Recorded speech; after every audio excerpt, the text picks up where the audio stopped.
Chapter 162. The Transformer spoke. The person who called was Kongpeng. This guy could always call at these sort of crucial moments. Yi Zichen frowned, then leaned back on the sofa and said helplessly, "What happened?" Yi Kongpeng's voice was trembling. Yi Zichen was extremely sensitive towards it after the kidnapping incident with Fu Qingming. "What happened to you guys?" A solemn voice sounded out. Kongpeng stood at the entrance of the dormitory, while Zhu Yunbai, Bai Yu and company stood beside him. They were all huddled together and stared closely at the transformer that Yi Zichen put on. "Your transformer has spoken." Yi Zichen hurried back to the school dormitory. The moment he entered, he saw Kongpeng standing in the corner of the room. "Mortal, you actually dared to touch me. You guys are seeking death. I want you to apologize to me. Speak. Do you think that you can escape this by remaining silent?" An angry roar entered Yi Zichen's ears. He looked towards the source of the voice and saw Di Tian, who turned the great sage into a transformer, waving his hands and shouting in the dormitory. "Yi Zi, hurry up and look at your transformer." "What the hell?" Kongpeng swallowed his saliva and said, "OL6 saw a transformer on your bed just now, so he moved his hands a few times." Who knew that Yi Zichen could only walk over under everyone's gaze. When Di Tian saw him, he immediately jumped up with a mechanical hand and punched him. "Yi Zichen, F***CKU. Bang. Yi Zichen kicked Di Tian into the corner of the wall. "Yi Zichen, you actually dared to hit me. F***King stop. Bang. With another kick, Yi Zichen picked him up, covered his mouth, and ran out.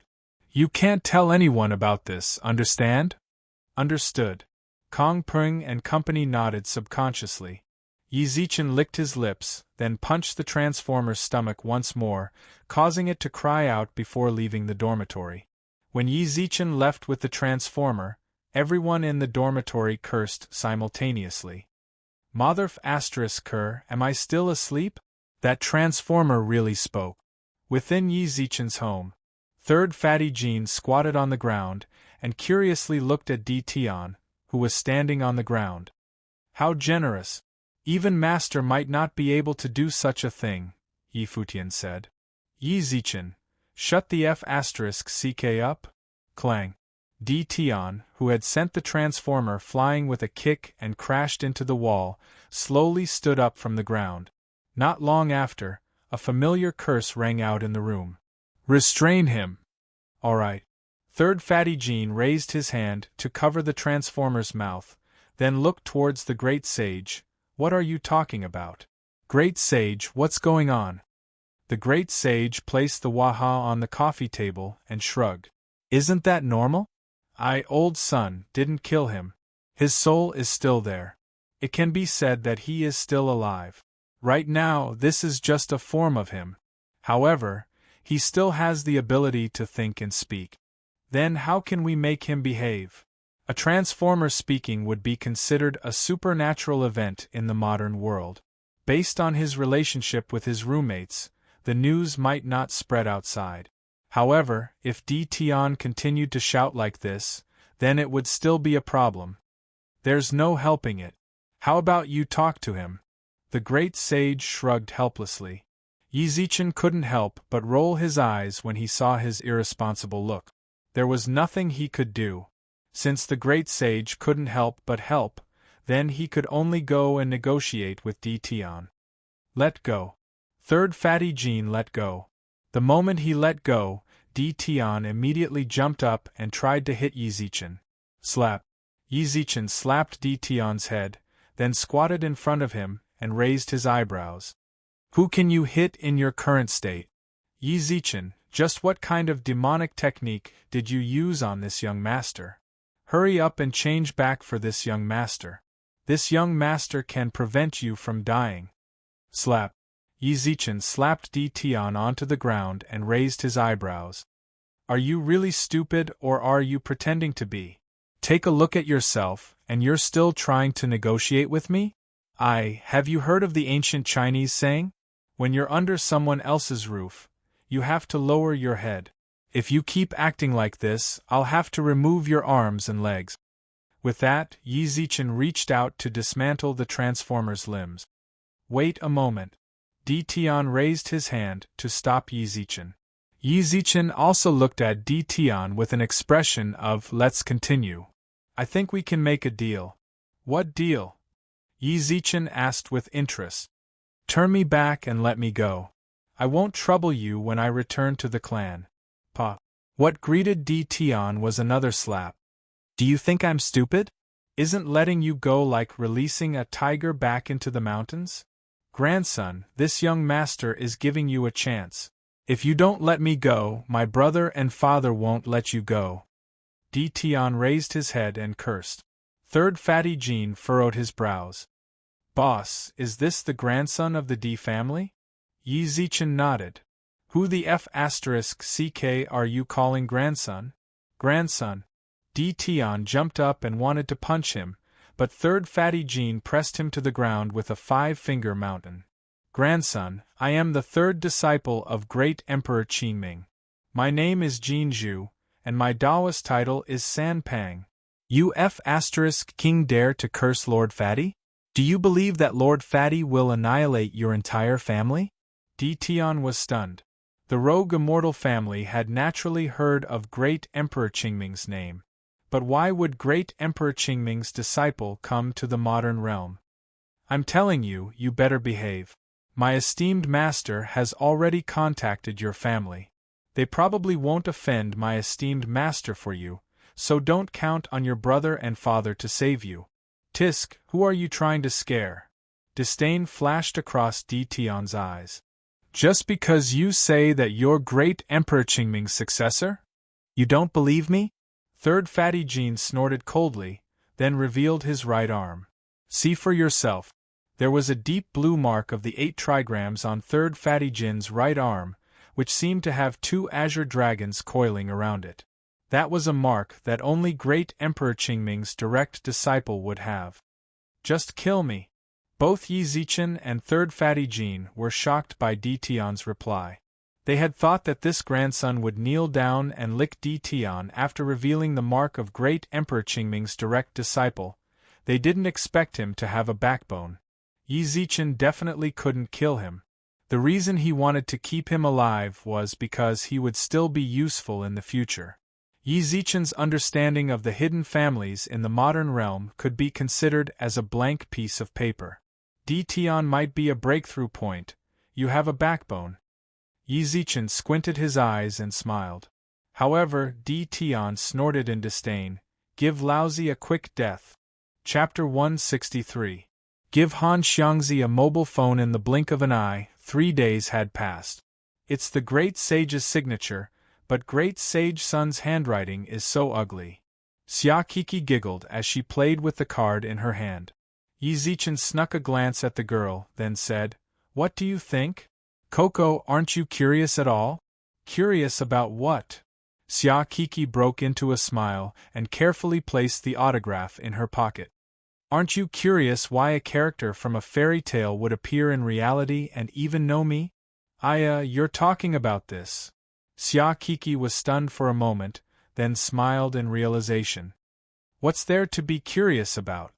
I've always believed that Sun Wukong and the others really exist. Yi Zichen looked at her blankly. He didn't think that she was actually this sort of girl. Should I say that she is naive, or should I say that she, but it was fine. She didn't ask, and it saved her the trouble of explaining. Why didn't Su Yan come with you? As they walked side by side on the street, Xia Kiki put on an unhappy expression and pouted. What? Don't you like me looking for you alone? Nope. This girl's heart was really like a needle at the bottom of the sea. She would let her imagination run wild at the slightest disagreement. Xia Kiki pinched Xia Kiki's cheeks and pouted. Susu said that Grandpa is going to celebrate his birthday, and that she needs to prepare a birthday present or something? Old Master Su's birthday. Yi Zichen was stunned. He really hadn't heard of it before. Given his relationship with Old Master Su, he had to give him a birthday gift no matter what. He was also out of monkey wine. When he returned, he had to ask the great sage for a few gourds. After drinking so many bottles of waha, it shouldn't be too much to ask for a few gourds of monkey wine. Beep beep. A car horn sounded out behind them. Hearing that, Yi Zichen and Xia Kiki turned around and saw a small beetle parked on the side of the road behind them. Wu Haoyu and Lin Ru ran side by side towards them. Yi Zichen. Brother Zichen. You know him? Xia Kiki looked up in confusion. Yi Zichen nodded, then revealed a faint look of helplessness. If there were no surprises, they had come here to find him because of the Lin family's old man. If you're here for old man Lin, then we have nothing to talk about. Yi Zichen spoke up first. Regardless of whether it was Lin Lin's mockery towards him, or Lin Hanbin's attempt to forcefully make him stay, they both touched his bottom line. He had to be crazy to save the old man of the Lin family. He was not some great saint, and he did not have the heart to bemoan the state of the universe and pity the fate of mankind. Brother Zichen. Hearing Yi Zichen's words, their expressions froze. They did indeed come for old man Lin. Lin Ru, Wu Haoyu, don't tell me you don't know how Lin Hanben and Lin Lin treated me?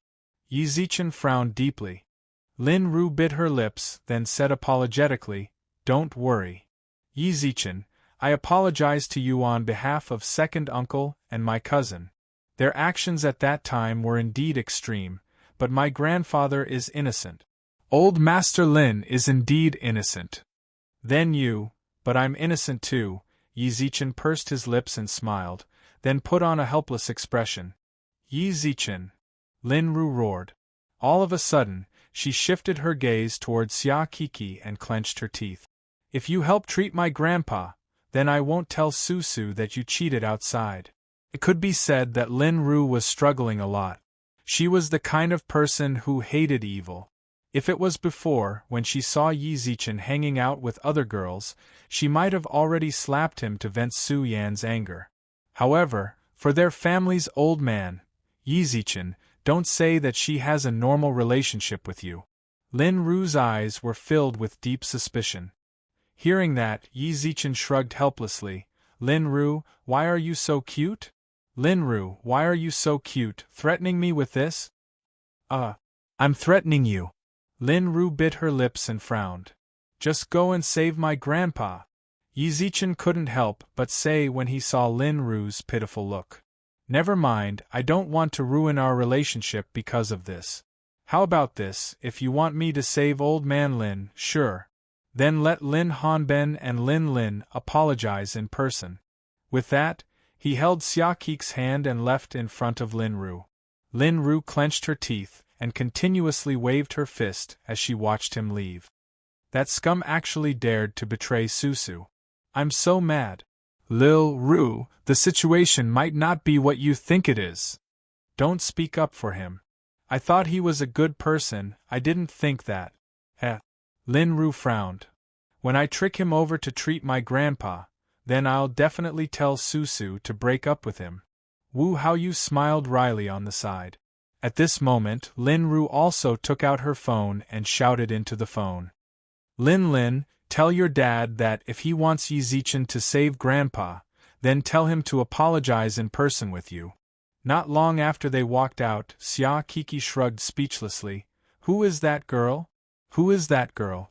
She even knows Susu? She has a good relationship with Susu. However, Xia Kiki twitched her mouth. It's good that I didn't feel it. If I saw that sort of situation, I would definitely call Susu immediately. She doesn't have a choice. Her family's old man's situation requires my help. Oh yeah, Xia Kiki blinked her cute eyes. Then what about their family's old man?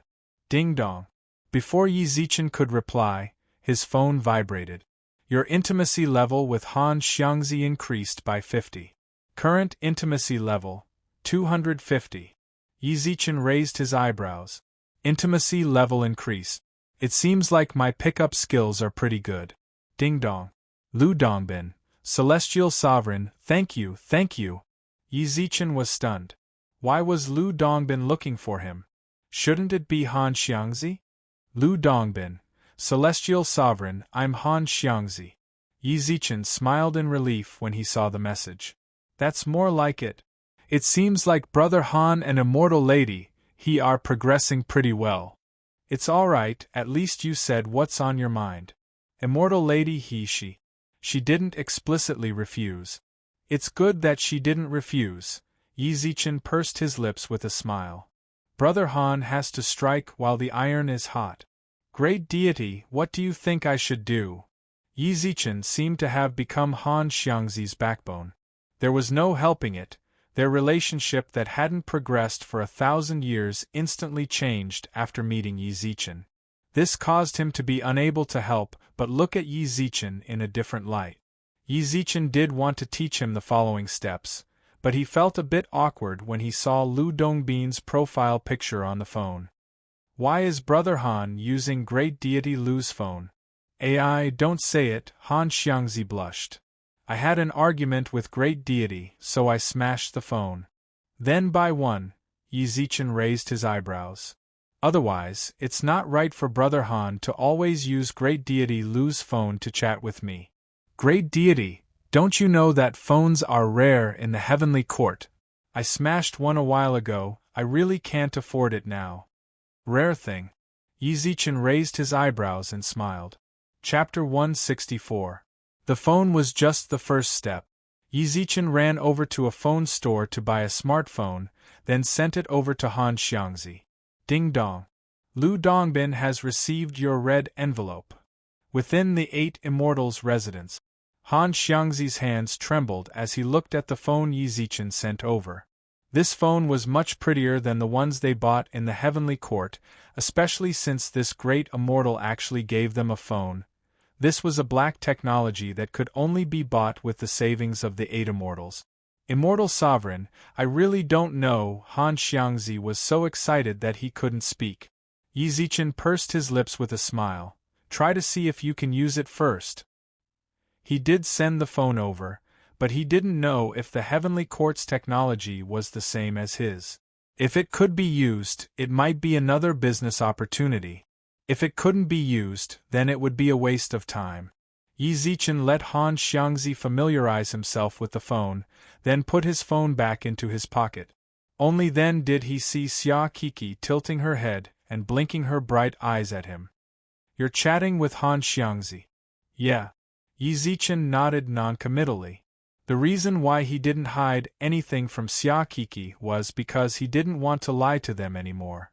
Everything would be revealed sooner or later, so he might as well lay his cards on the table as soon as possible. That way, he wouldn't have to be on tenterhooks every day. He had already prepared a series of excuses, but Xia Kiki merely blinked and curled her lips. You're right. She only said, "Oh! Aren't you curious?" What should I be curious about? Xia Kiki widened her large, bright eyes and said, Even I believe in the existence of the great sage, so I naturally believe in the existence of Han Xiangzi. Even a great sage can come here to play with you. What's so surprising about you chatting with Han Xiangzi on WeChat? Holy shit! Yi Zichen couldn't help but touch Xia Kiki's forehead. What are you doing? Xia Kiki pouted unhappily. Don't tell me you're not surprised that I forgot to take my medicine today, or that I woke up too early. It's not strange. There was no need to mention how cool Xia Kiki's reply was, causing Yi Zichen to be stunned for a long time. Wow, this girl is really not an ordinary person. Ding dong. Your intimacy level with Han Xiangzi increased by 50. Current intimacy level, 300.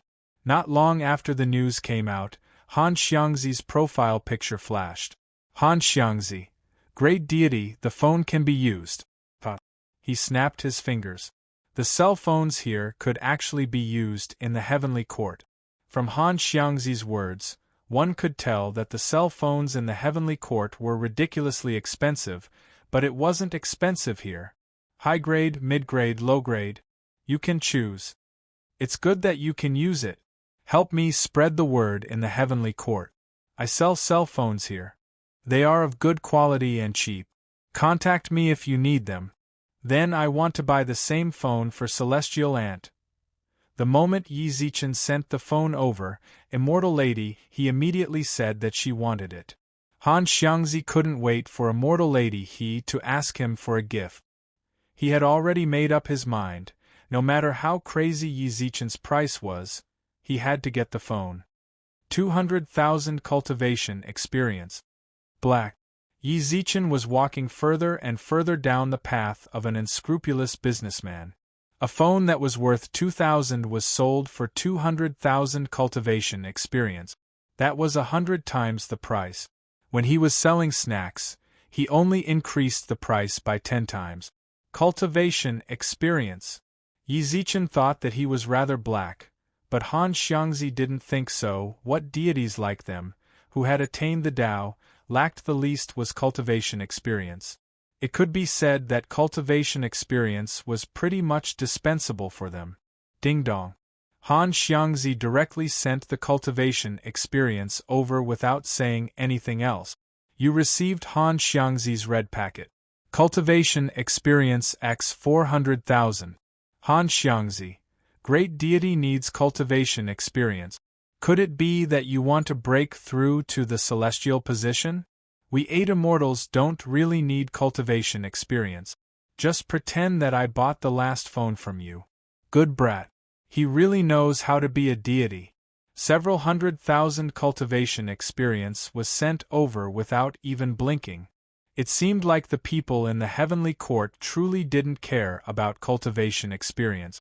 However, Yi Zichen had to admit that selling phones was truly a good job. He had only earned several 100,000 cultivation experience by working himself to the bone by selling snack. Now, he got 400,000 for 2 phones. Yi Zichen ran over to the phone store to buy another smartphone of the same type, then sent it over to Han Xiangzi. Only after 10 odd minutes did Han Xiangzi reappear. Great deity, I wonder how I can improve my relationship with Immortal Lady He. Did the relationship between you two not improve just now? Yi Zichen smiled playfully. I won't hide it from great deity, Immortal Lady He's feelings towards me did change. Heh, that's right, Yi Zichen guided him like he was experienced. Giving her a phone is just the first step, but I have a step that can quickly improve your relationship. Great deity, please go ahead. Han Xiangzi's expression tensed up. Wait a moment for me. With that, Yi Zichen put the phone back into his pocket and tugged at Xia Kiki, who was completely shocked. We finished chatting? Xia Kiki was completely confused. Yi Zichen rubbed her head. Don't worry. Yi Zichen rubbed her head and said, Not yet, but we need to go and do something big. What? Just come with me. Yi Zichen called a taxi, then found a jewelry store nearby. What did women like the most? Of course, it was a shiny diamond ring. If Han Xiangzi could give Immortal Lady He a diamond ring, Yi Zichen was certain that it would definitely be a critical hit. Perhaps the two of them might directly fall in love for 3 lifetimes. Yi Zichen, what did you bring me here for? Xia Kiki blushed. She knew what kind of place this was. Her heart beat rapidly, while her beautiful eyes continuously swept across Yi Zichen's body. Could it be that he was going to give her a diamond ring? Something important. Xia Kiki nodded obediently, then allowed Yi Zichen to hold her hand and walk to the counter of the jewelry store with a racing heart. Sir, do you want to buy a ring? I'm just looking around. The clerk nodded in understanding. People who came here were just looking around, but since they entered this jewelry store, it meant that they had a need to buy. As for whether or not they would be able to sell it, that would depend on the skills of the clerk. Take this and this out for me to see. Yi Zichen pointed at 7 or 8 diamond rings, all of which were priced above 300,000. The clerk was stunned for a moment. She had worked here for so long, but she had never seen anyone look at rings like that. However, since the customer wanted it, they naturally had to satisfy it. Since they dared to look at rings like that, then they might be able to get a huge order. Just as the clerk was about to take out the rings, a woman who was dressed strangely seductively walked over from behind Yi Zichen. Chapter 165. Transfer of $1. The female supervisor's voice wasn't soft, and many customers in the shop looked over. Sensing everyone's gazes, Yi Zichen smiled wryly and shrugged. Beauty, are you saying that I can't afford it? Do you think you can afford it? The female supervisor showed no mercy at all. She then turned her gaze to the shop assistant and reprimanded her. You too. How could you take a ring from a random person? Are you crazy about making money? Sister Jiang, does the customer want to see me? You still dare to talk back? The supervisor furiously rebuked. I'll take this opportunity to teach you a lesson. Did you see what he's wearing? He doesn't even have $1,000 on him. Don't be fooled by the brand of his clothes, it's all fake goods. Do you think someone like him can afford our diamond rings? Yi Zichen stood to the side with interest, but did not get angry. Needless to say, he had experienced this kind of situation a few times and was already used to it. But Xiaku was not willing. Woman, how can you speak like that?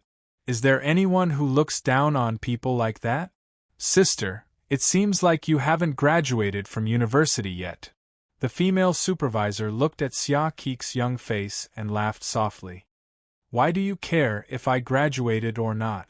Xia Kiki frowned and said righteously, I'm telling you that it's wrong for you to look down on people like that.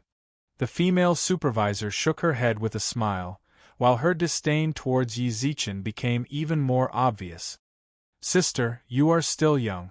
When you graduate from university, you will understand that love is actually useless, just like this little brother beside you. He might be good at sweet-talking, but following him won't lead to anything. He was a profiteer or a slave to money. It was vividly displayed on this female supervisor. Yi Zichen rubbed his nose, then stopped Xia Kiki, who still wanted to argue with him, before turning his head towards the clerk. Please take out the ring. I want to see it. Why are you so stubborn? Your skin is so thick. The supervisor frowned, then pushed Yi Zichen to the side. Caught off guard, Xia Kiki fell to the ground. Are you King sick? Yi Zichen cursed at the female supervisor, then helped Xia Kiki up. After confirming that she was not injured, he walked to the female supervisor with a frown. I didn't want to talk to you from the beginning.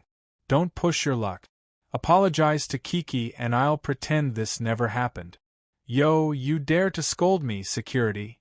As soon as he finished speaking, 3 or 4 security guards immediately surrounded him.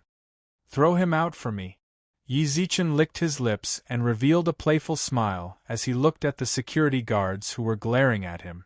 He wanted to fight. Are you sure you don't want to apologize? Yi Zichen glared at him. The female supervisor revealed a disdainful smile and scolded him. What are you waiting for? Throw him out. The group of security guards didn't dare to disobey her. Everyone in the store knew that this woman was the mistress of their store manager. Using the excuse of being the store manager, she often acted like a tyrant in the shop. Although the other party was a customer, for the sake of his job, he had to do it. Sir, please leave. The security made a please gesture. Yi Zichen twisted his neck and smiled towards Xia Kiki. Wait for me on the side. All right. Xia Kiki obediently ran to the side. Crack. The bones in Yi Zichen's body cracked while he smiled playfully. Come together. Stop. Just as the security guards were about to charge over, an angry roar sounded out from outside the jewelry store. The female supervisor, who had been smiling coldly with her arms crossed, immediately revealed a terrified expression. The other security guards also stopped and lowered their heads. Director Zhu. Zhu? What a familiar name. Yi Zichen turned around and saw Zhu Xiliang frown, while a woman with gold-rimmed glasses walked over. Brother Yi. This is young Master Zhu's property? Yi Zichen revealed a playful expression. Zhu Xiliang suddenly reached out his hand and raised his eyebrows. Yes, this is indeed my property, but it won't be very soon. I wonder if Brother Yi has any cash? Any amount is fine, give it to me. Hey, you're a bit too much. I was bullied in your territory and you're asking me for money? Brother Yi, just give it to me. Yi Zichen took out a wrinkled 1 yuan note from his pocket and chucked it into Zhu Xiaoliang's hands. Yi Zichen rolled his eyes. That's all, take it or leave it. That's enough. Zhu Xiaoliang placed the note into the hands of the secretary beside him and shrugged with a smile. All right, this shop is Brother Ye's. What the heck? Yi Zichen was stunned. Zhu Xiaoliang smiled. I'll transfer this jewelry store to Brother Yi for 1 yuan. I'll transfer this jewelry store to Brother Yi at the price of $1. I'll get my secretary to draft the contract later, but for now, Brother Yi can perform the duties of a boss. Brat, you know how to behave. Yi Zichen looked up and pointed at Zhu Xiaoliang with a shake of his head with a smile. He didn't think that this guy would do this. Pretentious. Yi Zichen expressed that he liked it the most. Yi Zichen glanced at the female supervisor with a pale expression, then walked beside the secretary with a smile. Contact the store manager of this shop. Since a little supervisor dares to be so cocky, there must be someone supporting him. Tell him that he's fired. Then, Yi Zichen turned his head towards the shop assistant from before. From now on, you are the store manager of this shop. And me. The saleswoman didn't expect such a big pie to fall on her head. She looked at Zhu Xiaoliang in astonishment. Don't look at me, this shop is Brother Ye's. If he says you're the store manager, then you're the store manager. The clerk still did not come back to her senses. Yi Zichen raised his hand and waved it in front of her. Stop blanking out, lucky girl. Right now, your store's supervisor is bullying your boss. You should know what to do, right? The clerk bit her lips. Then, she suddenly walked in front of the female supervisor with a firm gaze. Jiang Yan, you're fired from now on. Go to the finance department to settle your salary. With that, the clerk placed her hands on her abdomen and smiled towards the customers in the shop. Sorry, I startled everyone. In order to apologize, we'll give everyone a 10% discount when buying anything in this shop today. Even Zhu Xiaoliang, who was on the side, was shocked by the clerk's actions. Very skillful. Talented. After dealing with everything properly, the clerk returned to her timid self and bit her lips. Boss, do you think that I dealt with it like this? Don't ask me, you're the store manager of this shop. You can do whatever you want. Yi Zichen patted her shoulders, then glanced at the tag on her chest. Li Shuang, not bad. I'll leave this shop to you from now on. Okay, boss, I will carefully manage this shop. Chapter 166. 30 million cultivation experience. Yi Zichen sat on the sofa casually in the VIP room of the jewelry store with his legs crossed and a cigarette in his mouth. He raised his eyebrows and looked at Zhu Xiaoliang, who was silent. Young Master Zhu, say it. Lin Hanben told me to come. Yi Zichen's expression darkened before Zhu Xiaoliang finished. He put out the cigarette in the ashtray and toyed with the smell. Lin Hanben, I didn't think that you had a relationship with him. We're both from the capital, and the Lin family does have some power in the capital. It's very normal for us to know each other. Zhu Xiaoliang nodded with a smile. It seems like there's a conflict between you two. A huge conflict. The mocking smile on Yi Zichen's face became even more obvious when he thought about what happened at the Lin family. If you want to be the middleman, then I feel like there's no way. Zhu Xiaoliang's eyes flashed as he asked tentatively.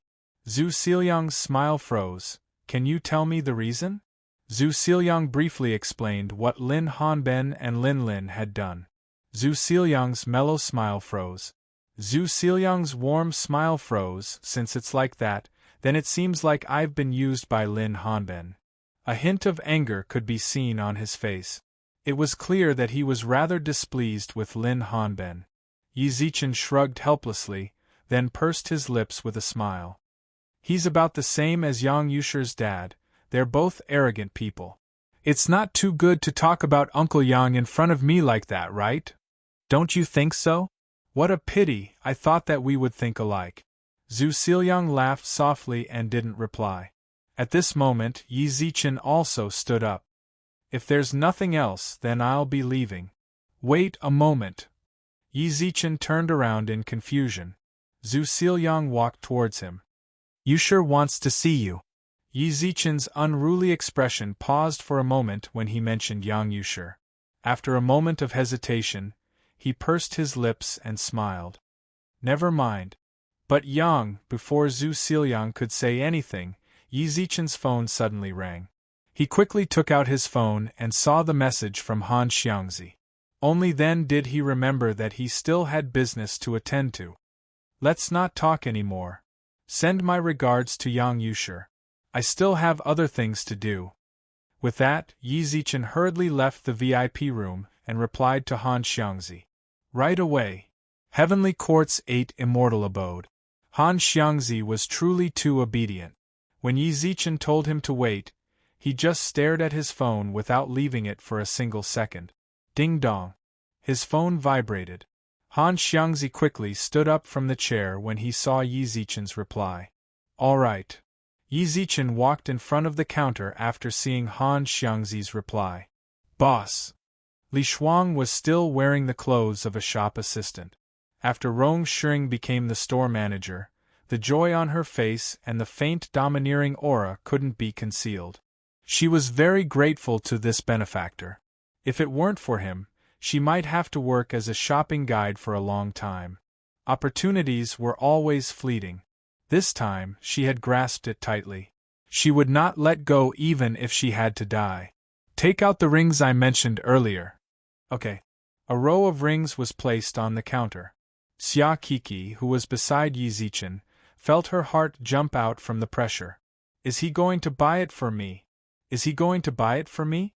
Xia Kiki continuously repeated those words in her heart, but she saw click. Yi Zichen didn't even touch the rings. Instead, he took a bunch of photos. Yi Zichen clicked on the chat with Han Xiangzi and sent. Ding dong. Ding dong. Ding dong. Han Xiangzi's phone rang within the 8 immortal manner. This is, Han Xiangzi revealed a confused expression. He thought that Yi Zichen was going to teach him some secret of love. He didn't expect him to send a bunch of pictures. Great deity, you. Yi Zichen rolled his eyes when he saw Han Xiangzi's question mark. Take it to Immortal Lady He and ask her which one she liked. There was no reply. It seemed like Han Xiangzi went to find Immortal Lady He. Yi Zichen stretched lazily out of boredom. Only then did he notice that Xia Kiki, who was beside him, had a frown on her face. What happened? You're crying because your period came. Ignore me. Xia Kiki swung her hand angrily. However, Yi Zichen noticed the way she peeked at the rings. Yi Zichen chuckled. Then, he called Li Shuang over. They whispered into each other's ears. Li Shuang nodded and left again. Xia Kiki occasionally peeked at Yi Zichen with her large eyes, then peeked at the rings. This idiot. Xia Kiki continuously rubbed the corner of her clothes in anger. At that moment, Han Xiangzi also replied. Great deity, I want to buy it, I want to buy it. Han Xiangzi's eyes turned red. Just now, when he showed Immortal Lady He the ring, she directly said. If he could buy it for her, then she would give him a chance. 1,000 years. He had waited for 1,000 years. Yi Zichen pursed his lips and smiled when he felt the urgency in Han Xiangzi's message. Which one? Ding dong. Han Xiangzi sent a picture over. Yi Zichen looked at the ring according to the picture. He looked at the price, Z's. More than 300,000. Great deity, how much cultivation experience does it need this time? If he was going to do it, then he had to do it big. There were too many treasures that Yi Zichen wanted to buy in the treasure shop. If he slowly earned cultivation experience, then he wouldn't be able to buy them all even if he worked his entire life. Yi Zichen made up his mind, then squinted his eyes and replied. 30 million cultivation experience. Clack. Within the 8 immortals' manner, Han Xiangzi's phone slipped out of his hand. 30 million. Although he was a great deity that had been famous for a long time, he truly couldn't afford 30 million cultivation experience. The 8 immortals were not like the great deities in the heavenly court, who had worships and could obtain cultivation experience from them. His Tao was something that he had to train himself. He couldn't really bring himself to ask his brothers to borrow cultivation experience. However, he had to buy the ring for immortal lady he's love. Yi Zichen glanced at Lu Dongbin, who was practicing with his sword. Great deity, I can't afford 30 million cultivation experience. Yi Zichen was stunned when he saw the message. He had thought that the deities in the heavenly court all had several 100 million cultivation experience. They couldn't even afford 30 million. Business had to be done in one go. If he lowered the price, then wouldn't it seem like he was screwing him over? Han Xiangzi, who was in the heavenly court, also got a bit anxious when he didn't get a reply from Yi Zichen. Great deity, can I trade with another item? Sure. Yi Zichen's eyes brightened when he saw Han Xiangzi's reply. However, he didn't know what sort of treasure he could take out that could be worth 30 million cultivation experience. Even the fiery eyes of truth only had 1 million cultivation experience. Of course, that was only the first level. But that was still the great sage's treasure. Yi Zichen really didn't believe that Han Xiangzi could take out a treasure worth 30 million. Ding dong. Yi Zichen's phone vibrated. Chapter 167. Lu Dongbin's pure yang immortal heart. He sent it directly. Yi Zichen was stunned for a moment when he saw the red packet. Han Xiangzi truly trusted him. The question was, what treasure was he going to use to exchange for it? He opened the red envelope. You have received Han Xiangzi's red envelope. Immortal heart of pure yang X1 at the same time, in the 8 immortals' residence. Han Xiangzi cautiously sneaked a peek at Lu Dongbin, who was practicing his sword on the side, and walked to a corner of the mansion. Great immortal, this is my master's pure yang immortal heart manual. Damn. The secret manual of great immortal Lu. He opened the treasure chest. Immortal heart of pure yang manual. Immortal art created by Lu Dongbin. After learning it, one can increase their cultivation without cultivating. It could be used from false spirit body to sky immortal full circle. A must for lazy people. Yi Zichen's eyes brightened when he saw the note. He had been worrying about not having any secret scriptures to cultivate. Now, it was Lu Dongbin's immortal heart of pure yang. Moreover, he could save himself from the tedious training. However, Yi Zichen searched the treasure shop again with the mindset that a merchant couldn't lose out. However, when he saw the price of the immortal heart of pure yang, he was instantly dumbfounded. Pure yang immortal heart secret manual first level required cultivation experience to exchange for 500,000 F*CKU. One layer cost 5 million, which was even more expensive than the great sage's eyes of fire and gold. More importantly, Han Xiangzi didn't seem to have written much on it. Is this the complete book? Yes, the first layer to the 9th layer are all up there. Han Xiangzi replied cautiously. If Lu Dongbin were to find out, he would definitely be beaten to death. Yi Zichen was shocked. This was really a windfall. If it was out of consideration for the customers in the store, Yi Zichen really wanted to jump up and shout. Unable to calm down for a long time, Han Xiangzi of the heavenly court became anxious. Immortal Venerable, can this secret manual be exchanged for? Yes. If this secret manual could not be exchanged for a ring, then there was nothing else that could be exchanged for this ring. Li Shuang, wrap this ring up for me. I'm taking it. Yes, boss. Putting the ring into his pocket, Xia Kik's unhappy face lit up again. Could it be that he was going to give it to her? He was going to give it to her. But I don't really like that ring, but it's better than nothing.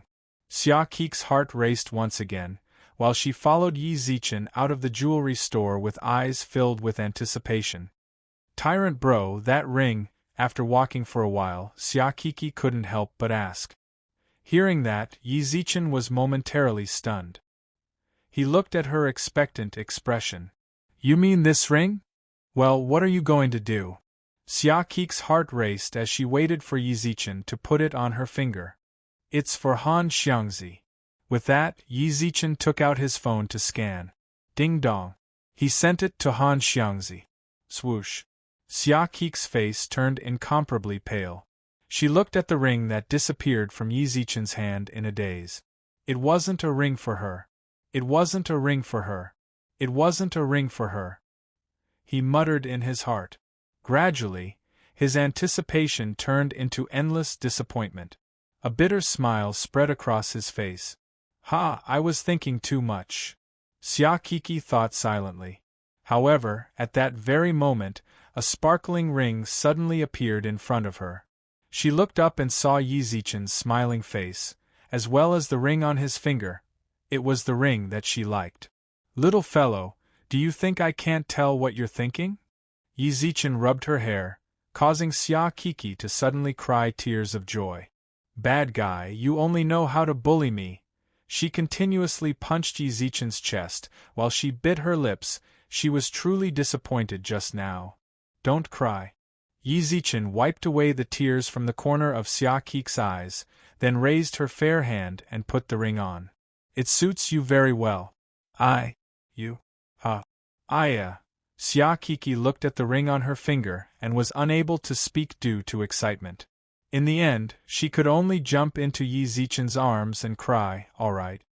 Ding dong. Your affability level with Xia Kiki increased by 50. Current affability level, 320. You and Xia Kiki, your affability level with Xia Kiki increased by 50. Current affability level, 520. Affability level increase. Current relationship, lovers. Flirting demon. Lu Jing floated in midair with a look of disdain, but more of it was gratification. Yi Zichen raised his hand and patted her head. She bit her lips, snorted angrily, and floated to the side. At the same time, Xia Kiki also left his embrace. I don't look good, do I? There were still traces of tears at the corner of her eyes. Yi Zichen took out a napkin to wipe away her tears and shook his head.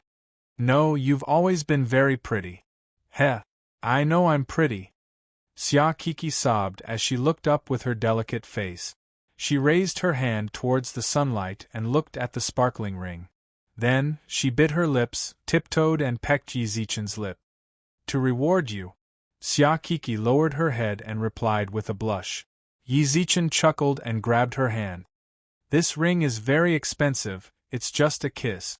Then what else do you want? Xia Kiki pouted. Yi Zichen looked at her face and pursed his lips into a smile. A kiss isn't enough. With that, Yi Zichen hugged her waist and pecked her without caring about the bystanders around them. After a long time, when the two of them were about to suffocate, only then did Yi Zichen leave her lips. Xia Kik's entire face was as red as an apple, and she didn't dare to look up at him at all. Damn pervert!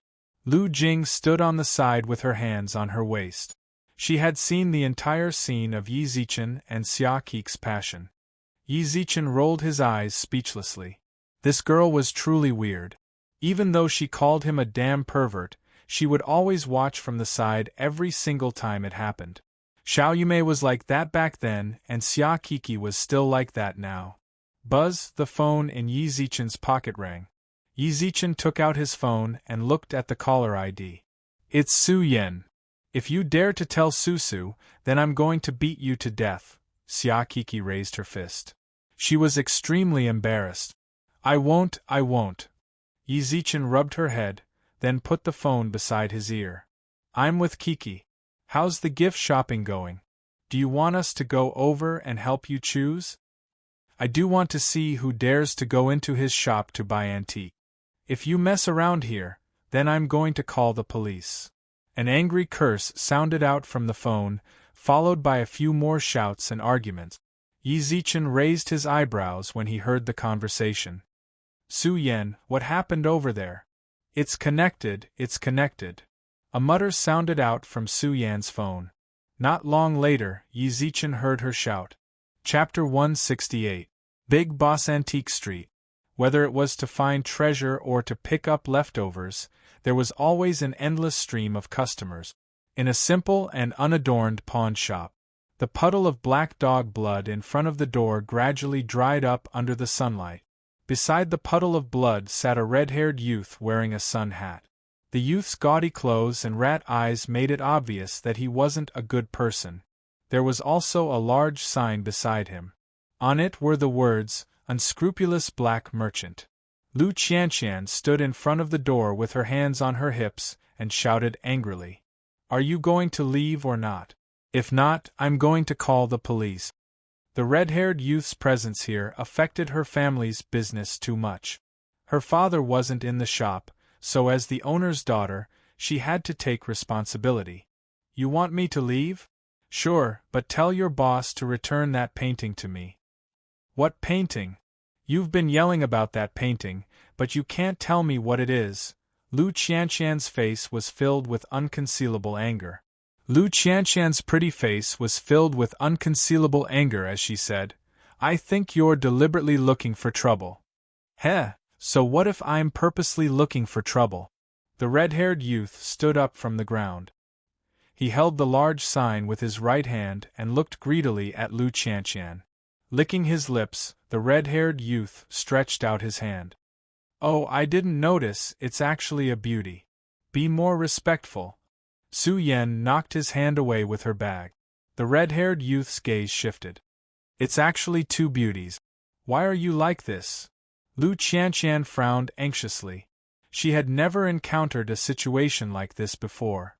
In the past, her father was always in charge of the shop, so this kind of problem would never occur. Coincidentally, her father was going to someone's house to get some goods today, so she was forced to be the owner for a day. She didn't expect to encounter something like this. "What's wrong with me?" The red-haired youth's face was filled with a playful smile. "Just what do I have to do to leave? If the beauties don't leave, how can I leave?" The youth licked his lips and approached Su Yan and Lu Qianqian step by step. "Big Brother will definitely let the two of you live comfortably." Unbearable obscenities shot out of the youth's mouth like cannonballs. His hand gradually reached out to the two women. Just then, crack! Yi Zichen tossed the red-haired youth's dislocated arm to the side, followed by a shrill howl. "Zichen!" Su Yan ran over joyfully. Yi Zichen patted her back as he felt the tremble of the beauty in his arms, then looked up at the sign of the pawnshop. "You are Lu Yong's daughter. You know my father?" Lu Qianqian was stunned. Yi Zichen nodded. Yi Zichen frowned as he looked at the dried black dog blood on the ground.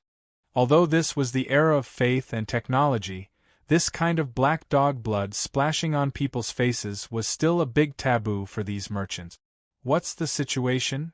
Lu Qianqian seemed to have found her pillar of support after Yi Zichen arrived. He let out a long sigh of relief, raised his hand and pointed at the red-haired guy. "That's him. He insisted that we return the painting to him, but he never said what it was." "Then you're deliberately looking for trouble." Yi Zichen frowned. He couldn't even say what it was. What was he doing if not looking for trouble? Yi Zichen patted Su Yan's shoulder and told her to stand to the side, then walked towards the red-haired guy with squinted eyes. "Bro, that's not very nice of you, right? Grandson, you F***king." The red-haired guy looked up. When he saw Yi Zichen, his entire face turned bright red. F***ck, Lousy was looking for you. Yi Zichen was stunned. Yi Zichen looked at the red-haired guy a few times. He had taught quite a few idiots like this a lesson.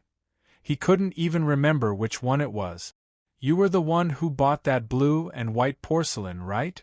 Yi Zichen instantly understood. "You're that brat who sold the fake blue and white porcelain? It's good enough that I didn't cause trouble for you. What did you come here for?" F***ck, the red-haired young man glared. The red-haired youth glared at him and said, "I'm not selling that blue and white porcelain. Give me back the painting inside." A black line floated up from Yi Zichen's forehead. "There are rules in the antique street. Money and goods are cleared. I've never heard of any merchant refunding money even if you picked up a bargain. What's more, you only thought of coming here after a month. I think that your brain hasn't grown up yet, And you've gone crazy thinking about money. Stop fucking bullshitting. Are you giving it back or not? Yi Zichen was speechless, then grabbed the red-haired guy's arm with a deadfish expression. Crack, crack. Several crisp sounds rang out. If I put it on you a few more times, then your arm will pretty much turn into a glass arm, and will dislocate with a single touch. Do you want the painting or this arm? You just King wait. Yi Zichen grabbed his dislocated arm and ran away from the crowd. He shrugged towards the red-haired guy's back, then walked in front of Lu Qianqian. Seriously, your family is so big. Can't you hire a few thugs to open such a large pawn shop? My dad values honesty when doing business. He has never encountered something like this. He doesn't need thugs at all, only those black-hearted merchants need thugs. Lu Qianqian pouted and snorted. Hearing that, Yi Zichen smiled helplessly. Then what's going on with that brat just now? He's a special case. Lu Qianqian paused for a moment. Then, she ran into the pawnshop and took out a bucket of water and a cloth. What are you doing? I'm cleaning this up. Otherwise, it's a hindrance to business. Lu Qianqian frowned, then splashed the water onto the black dog's blood. The congealed black dog's blood released a foul smell when it touched the water. Yi Zichen covered his mouth and nose, then pulled Lu Qianqian's hand. Don't do it, let that grandson do it himself when he comes later. Zoom. Lu Qianqian blushed. Let go of me. Only then did Yi Zichen let go with a coy smile. Just when Lu Qianqian wanted to ask why, she saw a group of people suddenly appear outside the pawnshop. The leader was a red-haired guy, while a yellow-haired guy stood beside him. The entire team had colorful hair. It was clear that they were a very disciplined group. Even the killers were killed so neatly. It was very hard to find them. Boss, it's this King brat. The red-haired guy held his dislocated arm, then pointed at Yi Zichen and cursed. The yellow-haired guy beside him looked up. Bang. Who the CK are you calling brat? That's King Big Boss. The yellow-haired guy glared, then kicked the red-haired guy onto the ground. Yi Zichen was shocked when he saw the yellow-haired guy. Dragon Ball fanatic. He covered his face. It seemed like he had already predicted what would happen next. The yellow-haired guy's face was filled with a sacred and solemn expression as he walked towards Yi Zichen. Ta. He stood straight with his legs together. Salute. Chapter 169. New function activated. Ta. After Yellow Hair, the 10-odd lackeys he brought along also copied him and saluted. Boss's boss. Yi Zichen's face darkened. This Yellow Hair's brain is a bit lacking. Why are all the lackeys by his side the same as well? Even if they don't find it embarrassing, Yi Zichen did. Yi Zichen quickly pulled down Yellow Hair's hand when he saw the surrounding passers-by pointing at him. Boss, what is it? Do you have some sort of mission for me? I'm ready at any time. Bang. Yi Zichen stomped his foot. Yellow Hair revealed an expression of being willing to sacrifice for the organization. BF King normal for lousy. Yellow Hair replied blankly, then sneaked a glance at the surrounding passers-by before moving closer to Yi Zichen's ear. Boss, I understand. We Namekians' information can't be leaked out, right? Yi Zichen was truly going to be defeated by this adorable brat. Yi Zichen didn't want to explain anything, so he merely nodded and treated it as if what Yellow Hair said was correct. You? Come over. Blondie pointed at the dumbfounded redhead at the side and walked over while trembling with his arms drooping. Boss. Hurry up and apologize to Big Boss. Yellow Hair kicked Red Hair's butt, causing him to stumble and nearly kneel onto the ground. Big Boss, I was wrong. I shouldn't have caused trouble for sister-in-law. Lu Qianqian blushed. Even Su Yen and Xia Kiki, who were on the side, were shocked. Sensing the change in the atmosphere, Yi Zichen kicked the red-haired guy. Don't shout randomly. Yellow Hair clearly felt the strange atmosphere as well, so he reached out to grab Red Hair's ear and pulled him up. Are you F asterisk king stupid? Can't you see that there are two sis-in-law on the side? Big Boss and this sis-in-law's relationship is clearly a secret. Aren't you just making Big Boss look bad by saying it out so openly? Yellow Hair didn't try to hide his words at all. His voice was so loud that even the surrounding passers-by could hear it clearly. F asterisk CK. Just who is making me look bad? What made him even more speechless was, Boss, I've taught this kid a lesson. In the future, we'll help you keep the secret in front of those two sisters-in-law. Creak. His teeth clenched together. F asterisk CK off. While Yellow Hair's subordinates cleaned up the black dog blood, he stayed by Yi Zichen's side and fanned himself with a small fan. Boss, why hasn't there been any movement from the androids recently? Pooh. Yi Zichen, who was drinking water, spat it out. This kid was really persistent. When I transformed into Super Saiyan a while ago, I beat him up, and he didn't dare to show off anymore. Boss transformed. It's such a pity that I didn't see it with my own eyes. Blondie had a regretful look on his face as he said, but leaving the androids here is a scourge. Why didn't you directly eliminate them? A harmonious society, a harmonious life. My wish is world peace.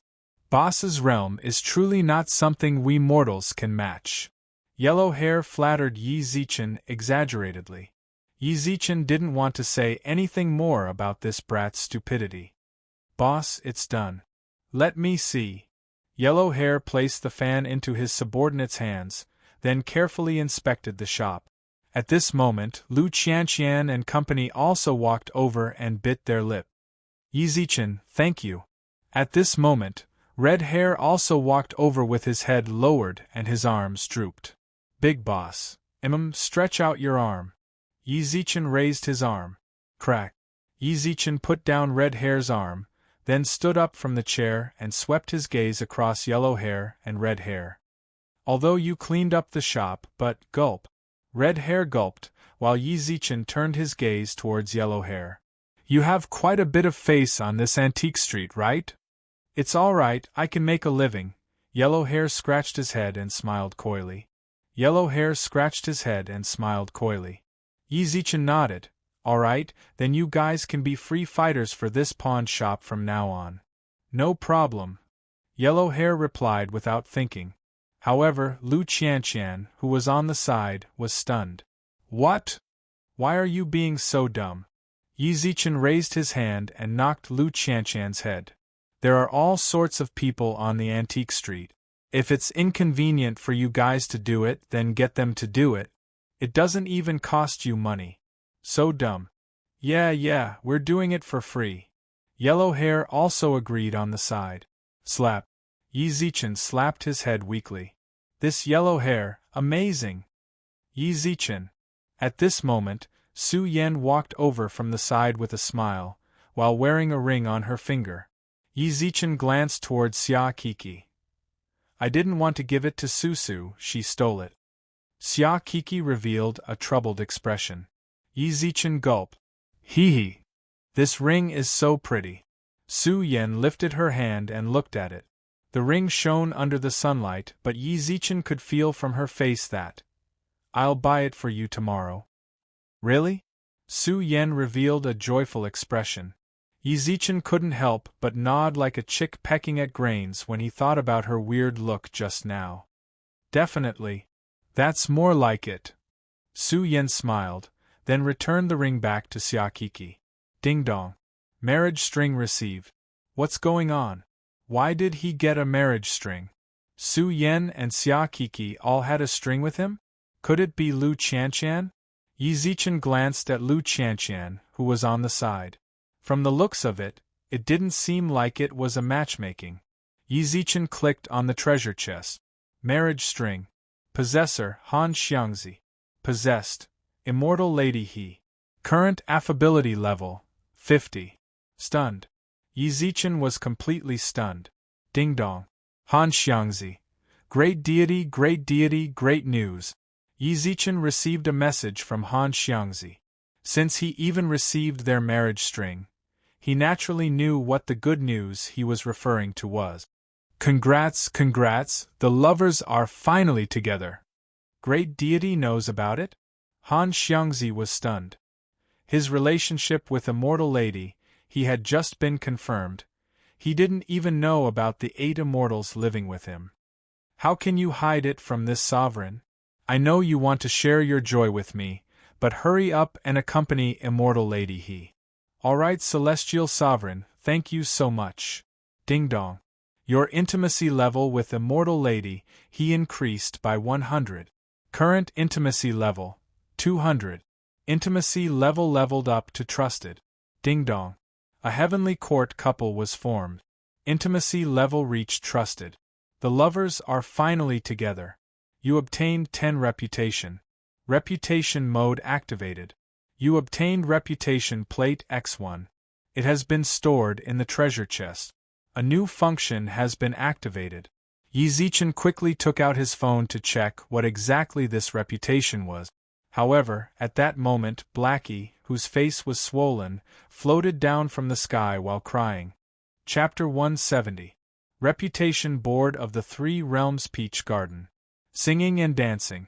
The Jade Emperor and the Queen Mother of the West sat on their high chairs and looked down at the fairies dancing.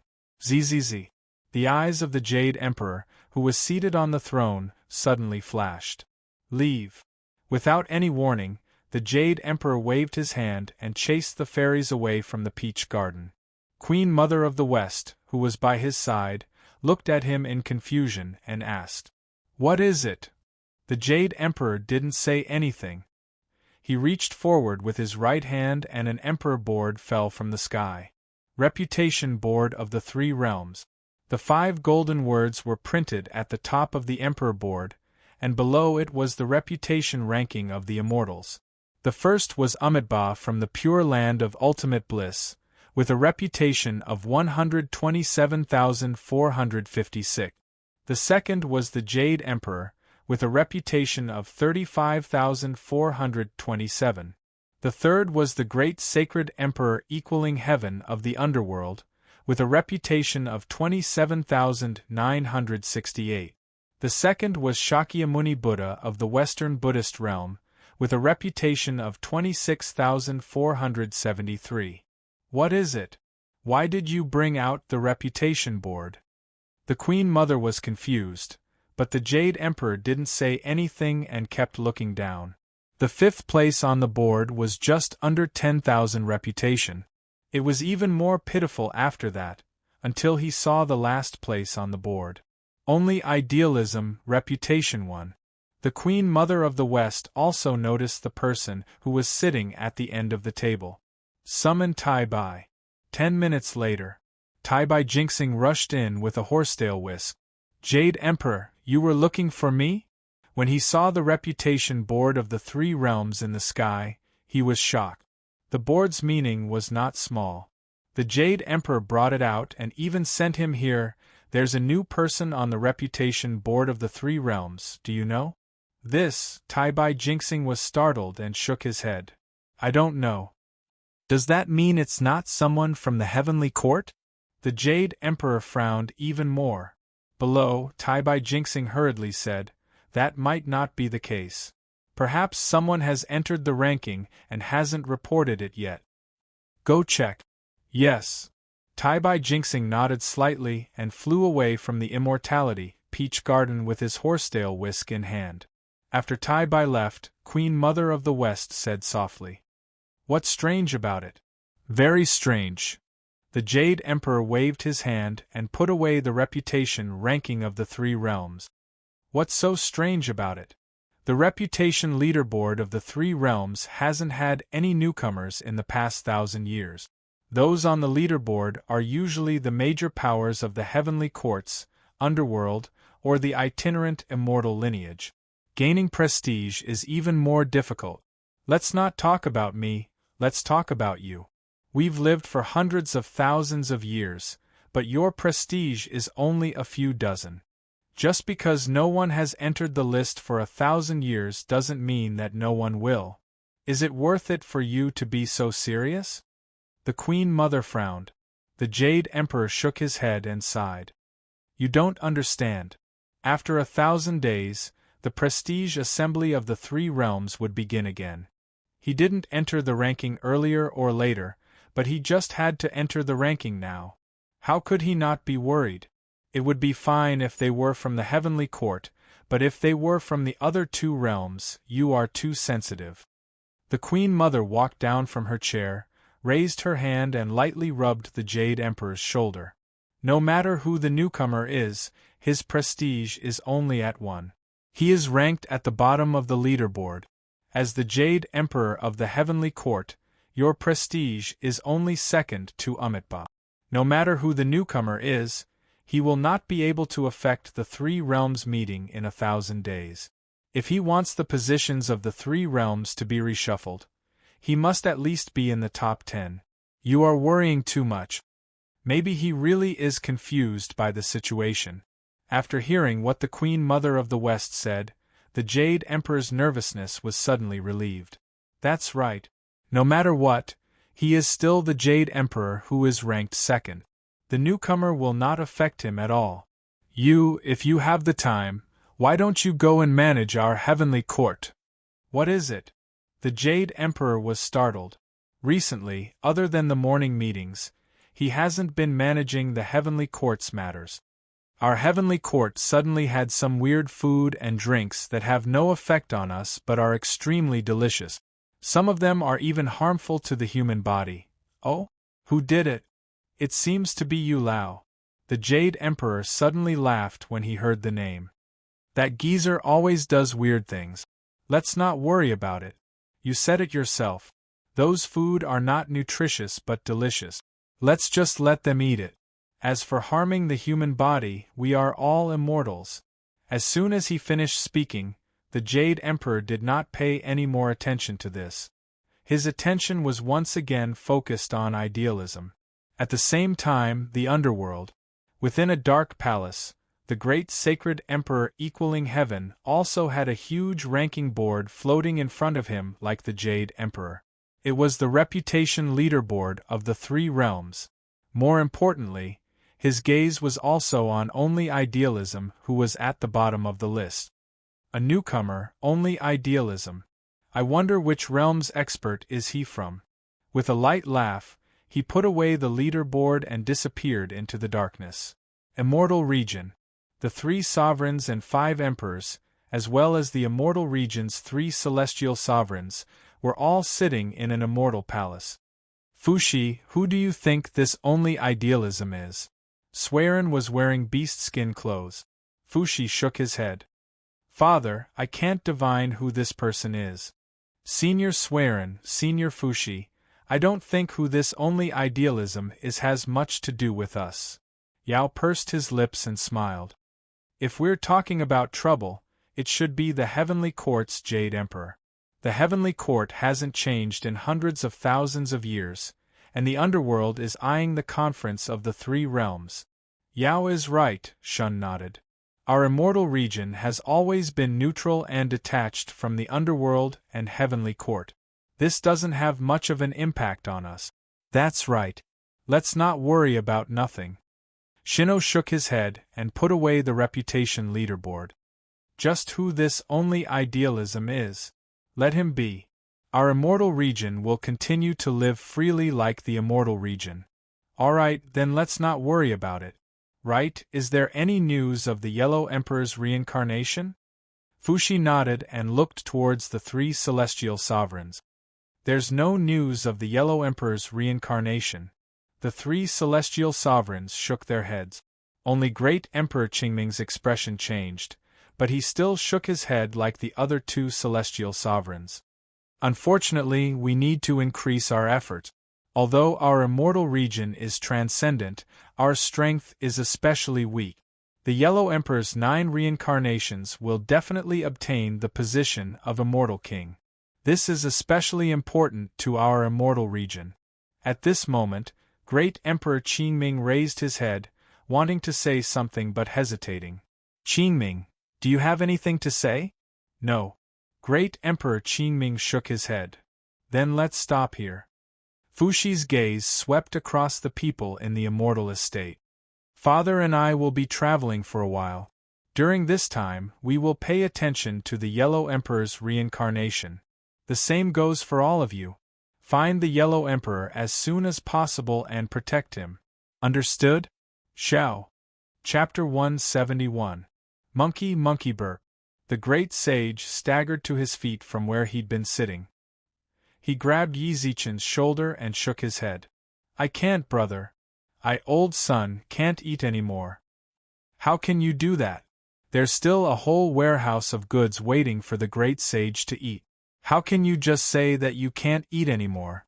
Yi Zichen raised his eyebrows playfully, then pressed the great sage onto the ground and handed him a piece of bread.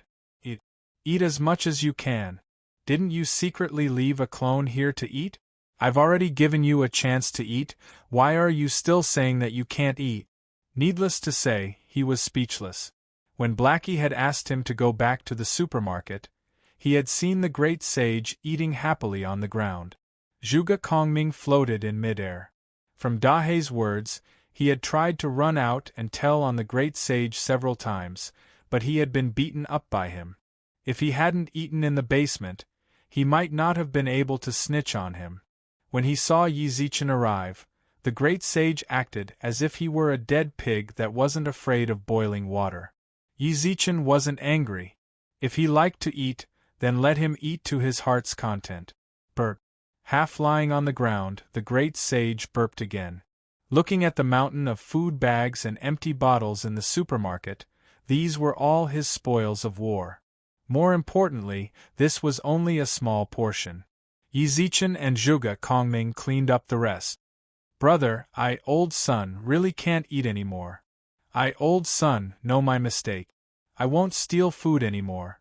Burp. The great sage burped non-stop. His belly was round and full, and he waved his hands non-stop. This time, not only could he not eat anymore, it was a little disgusting. You know you're wrong? Yi Zichen raised his eyebrows. The great sage quickly nodded. I truly know my wrongs. Old son, definitely won't steal food from now on. Clean it up. Yi Zichen sat on the chair like a lord and crossed his legs. The great sage grabbed a handful of monkey fur from the back of his neck and immediately blew out a room full of monkeys. When he saw this, Yi Zichen was stunned. This was a scene that could only be seen on TV. With the help of the great sage's monkeys, the supermarket was soon clean and tidy again. There was only one thing, all the goods on the shelves were empty. Brother. The great sage kept burping as he strolled over. When he burped, they could even smell the faint smell of cola. What? He raised his eyebrows. To tell the truth, Yi Zichen got angry whenever he saw the great sage. If Zhuge Kongming wanted to eat, he should have told Zhuge Kongming. Instead, he had sent his doppelganger here to steal food. If Dahe had not come out to tell him, Zhuge Kongming might have starved to death on the roof. Old son, have eaten my fill. The great sage grinned. Ding dong. Your intimacy level with the Monkey King increased by 200. Current intimacy level, 425. In the future, if anyone dares to bully you in the heavenly burp, old son, will definitely burp. Yi Zichen rolled his eyes speechlessly, then handed him a bottle of Coke, since he was unable to say anything for a long time. In the past, the great sage would have yelled and snatched the cola away. But this time, the great sage shook his hand as decisively as he could. No, old son burp. I don't want to drink anymore. Yi Zichen told the great sage to do some stretching exercises after cooking, then took out his phone to look at the Heavenly Court's chat group. The ones chatting in the group were still the great deities, but what was different from before was, they weren't gossiping in the group. They were talking about the method of obtaining cultivation experience. Some great deities smiled wryly and said that the number of followers in the mortal realm was decreasing, so cultivation experience could not be obtained quickly. Some great deities retorted that Yu Lao was selling things too expensive in the Heavenly Court. This geezer really started doing something in the Heavenly Court. Doesn't that mean? The people in the heavenly court were all holding Nutrient Express in their hands and spicy gluten in their mouths. This scene was definitely hilarious. Yizichin lurked in the group for a while longer, but no red packets appeared. Thus, he left the group and went to find King Chujiang. King Chujiang, how is the fragment of soul Pearly Yuan? I've already talked to him for several days, but this guy completely ignored me.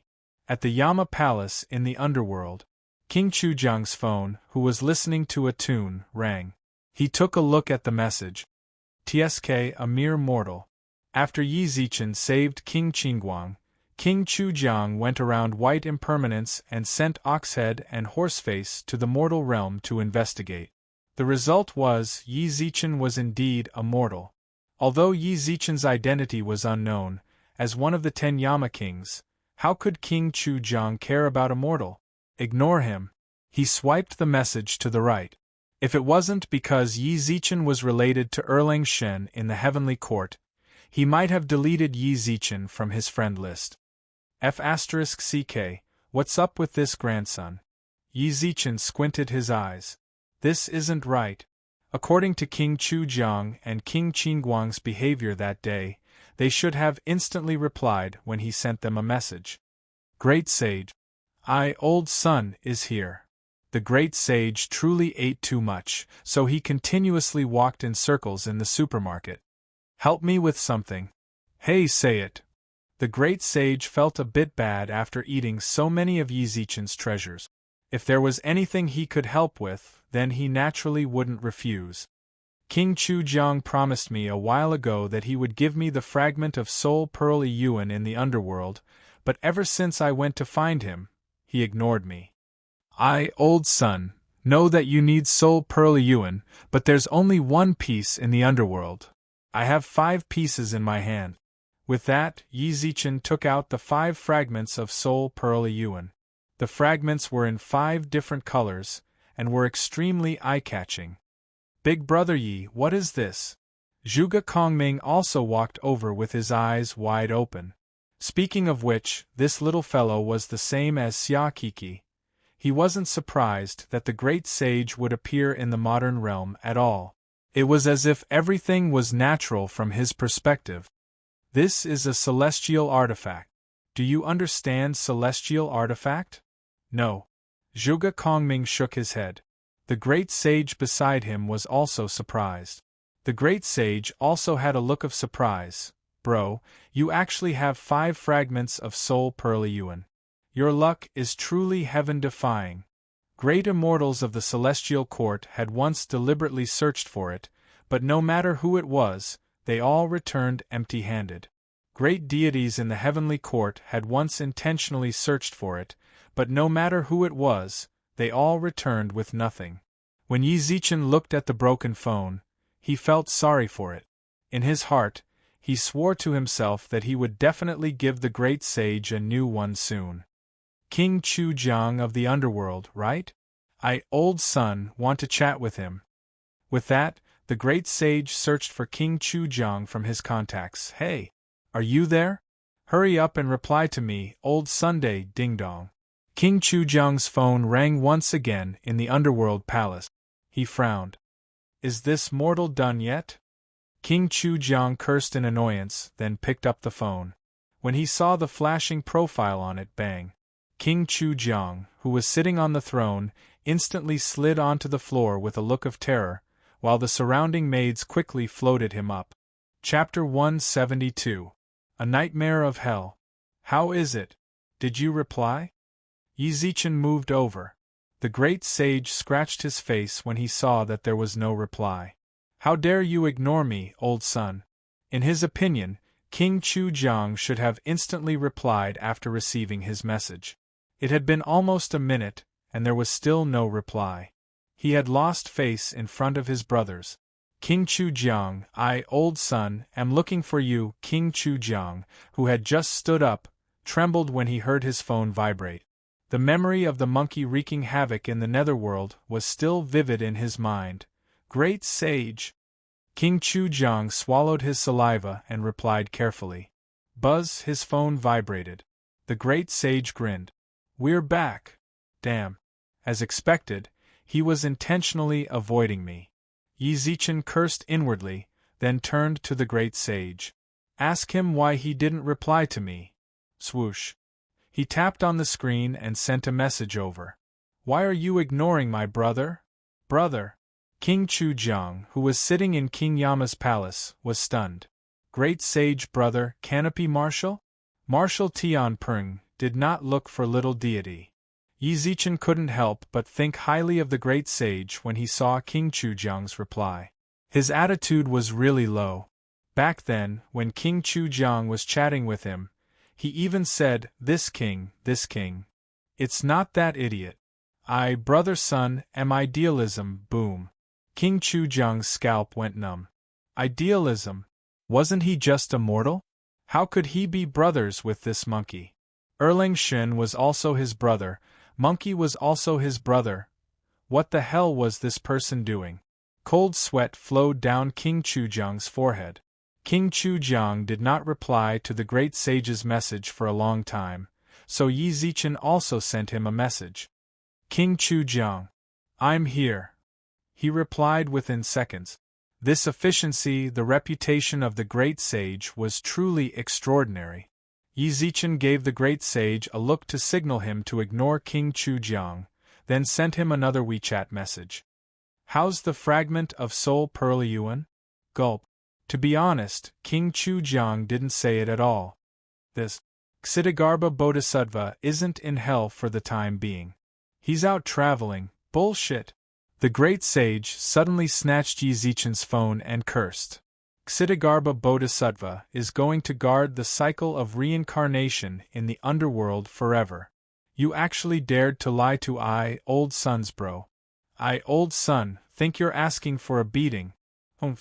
Great sage. Don't try to curry favor with me, old Sunday. I'm just asking if you have the fragment of soul Pearl Yuan or not.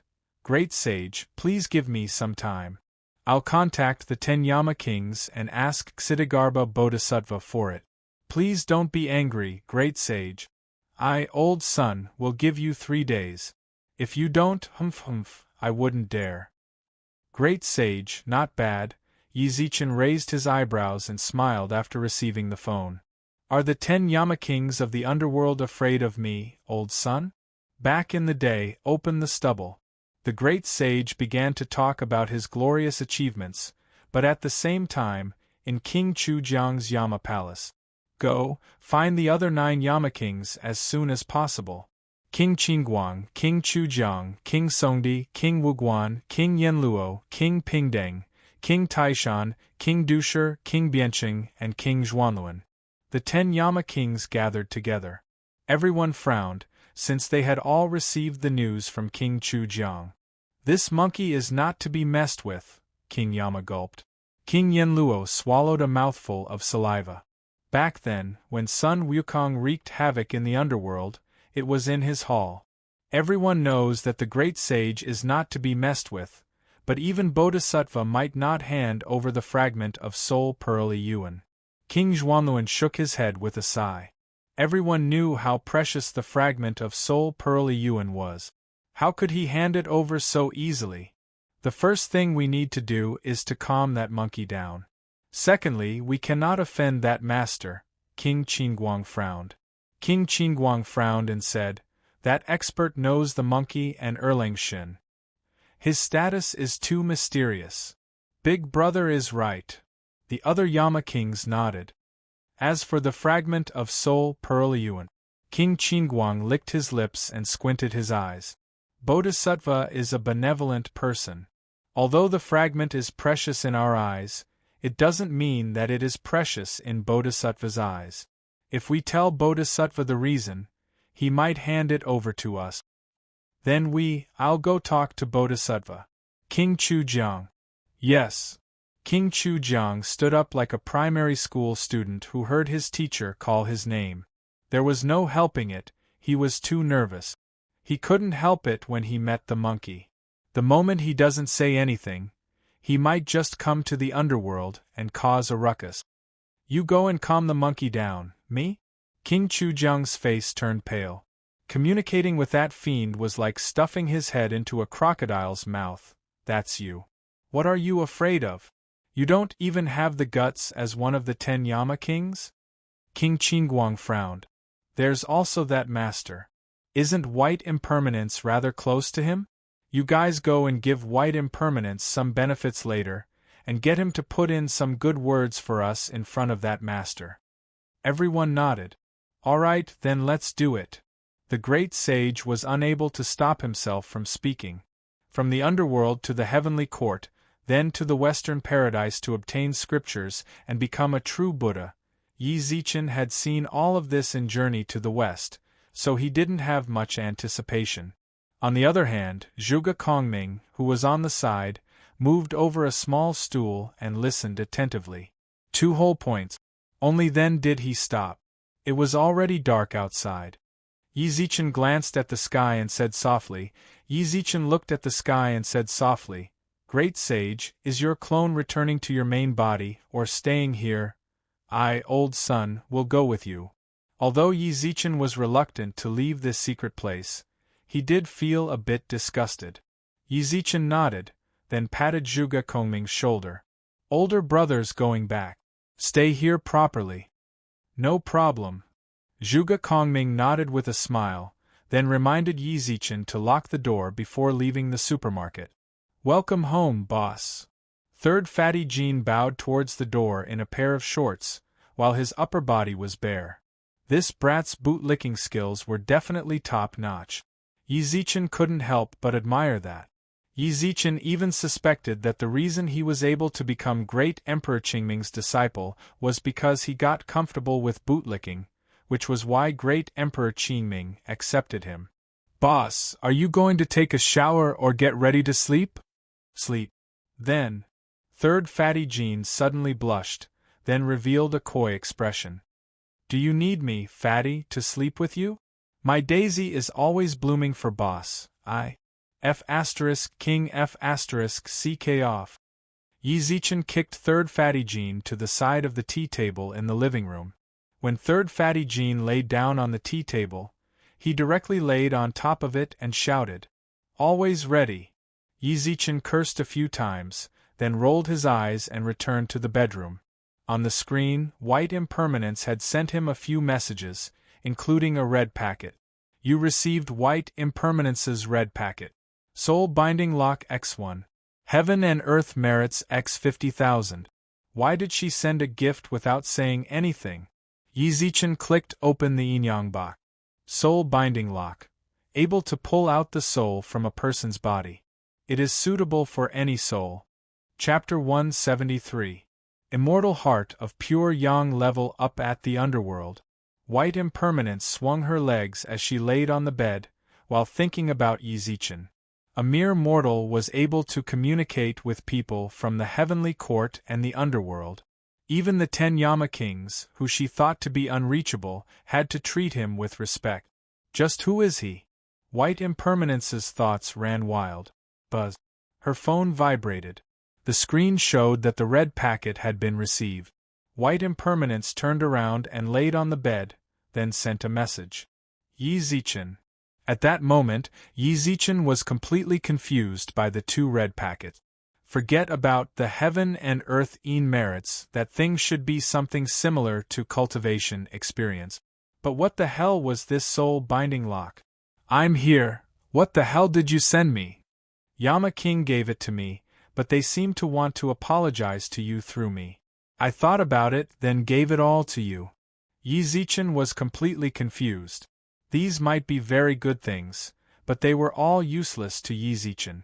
There was no need to mention the heaven and earth merit. He didn't know what they could be used for other than increasing his position in the underworld. Soul binding lock. There was no need to mention that. He couldn't use this to hook someone's soul out, right? But no matter what, White Impermanence had good intentions. Thank you, thank you. You're welcome. Ding dong. Suddenly, another picture popped up on his phone. The girl in the picture was wearing a tutu.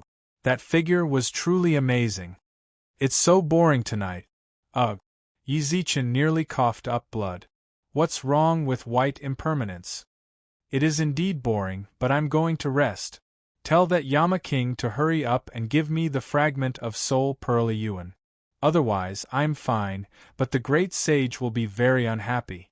The moment he sent the message, Yi Zichen quickly closed his chat with white impermanence. Is this going to be a F***King ghost story? And she's married. Doesn't that mean I've become the old Yi next door? White impermanence's expression darkened when she saw the message. Then, she looked at the beautiful figure in the bronze mirror. Could it be that he was not beautiful? Flirt demon. You don't even let ghosts go. Lu Jing laid beside Yi Zichen and twitched her mouth. Hey, be reasonable. I've never flirted with her. Yi Zichen rolled his eyes, then glanced at Lu Jing, who was lying beside him, while a naughty smile surfaced on his face. Throwing the phone aside, he grabbed Lu Jing's hands and pressed her down on the bed. What are you doing? Didn't you say that I won't even let ghosts go? How can I let such a cute little ghost girl go? As he spoke, Yi Zichen grinned and licked his lip. You, don't be rash, young man. I am a female ghost, a female ghost. What's wrong with a female ghost? Back then, didn't Xiao Qian and Ning Kaichen also have an unfinished relationship? Oh right, did you use the immortal heart of pure yang? Lu Jing's words instantly caused Yi Zichen to stop playing around. That's right, I haven't used the immortal heart of pure yang yet. Yi Zichen flipped off Lu Jing's body, then took out his phone and opened WeChat. Phew. Lu Qing let out a long sigh, then glared fiercely at Yi Zichen. However, for some reason, she felt a bit disappointed. Damn pervert. Lu Jing wrinkled her nose angrily, then walked over to his side to look at his phone. Immortal Heart of Pure Yang. Withdraw. Learn Lu Dongbin's Immortal Heart of Pure Yang. If you have a low-level Immortal Heart secret technique before, it will be revoked. What the hell? Yi Zichen rolled his eyes. He didn't learn any Immortal Heart before, so he didn't think too much about it. Confirm. Ding dong. You learned Lu Dongbin's Immortal Heart of Pure Yang secret scripture. A notification suddenly appeared on top of the system notification. It displayed, False Spiritual Body, Experience 0/100. Current Immortal Heart Level 1. Experience gained, 1 per day. Materials required to level up Immortal Heart Level 2 are unknown. Isn't it a full set of secret scriptures? Why do I need materials to level up my Immortal Heart? Yi Zichen raised his eyebrows, then scrolled to Han Xiangzi to interrogate him. Han Xiangzi. Han Xiangzi of the 8 Immortal Manor was being intimate with Immortal Lady. When he saw Yi Zichen's message, Great Deity is looking for me. Then hurry up and see what he's looking for you for. Yi Zichen was a huge matchmaker for Han Xiangzi and Immortal Lady. If it wasn't for him, the two of them might not be able to break through that barrier even after several thousand years. Han Xiangzi nodded towards Immortal Lady then looked at the message, Great Deity. Wasn't the Immortal Heart you gave me a full set? Why do I need materials to level up the Immortal Heart? Han Xiangzi smiled knowingly when he saw the message. Great Deity, you might not know this, but the secret scripture I gave you is indeed a full set.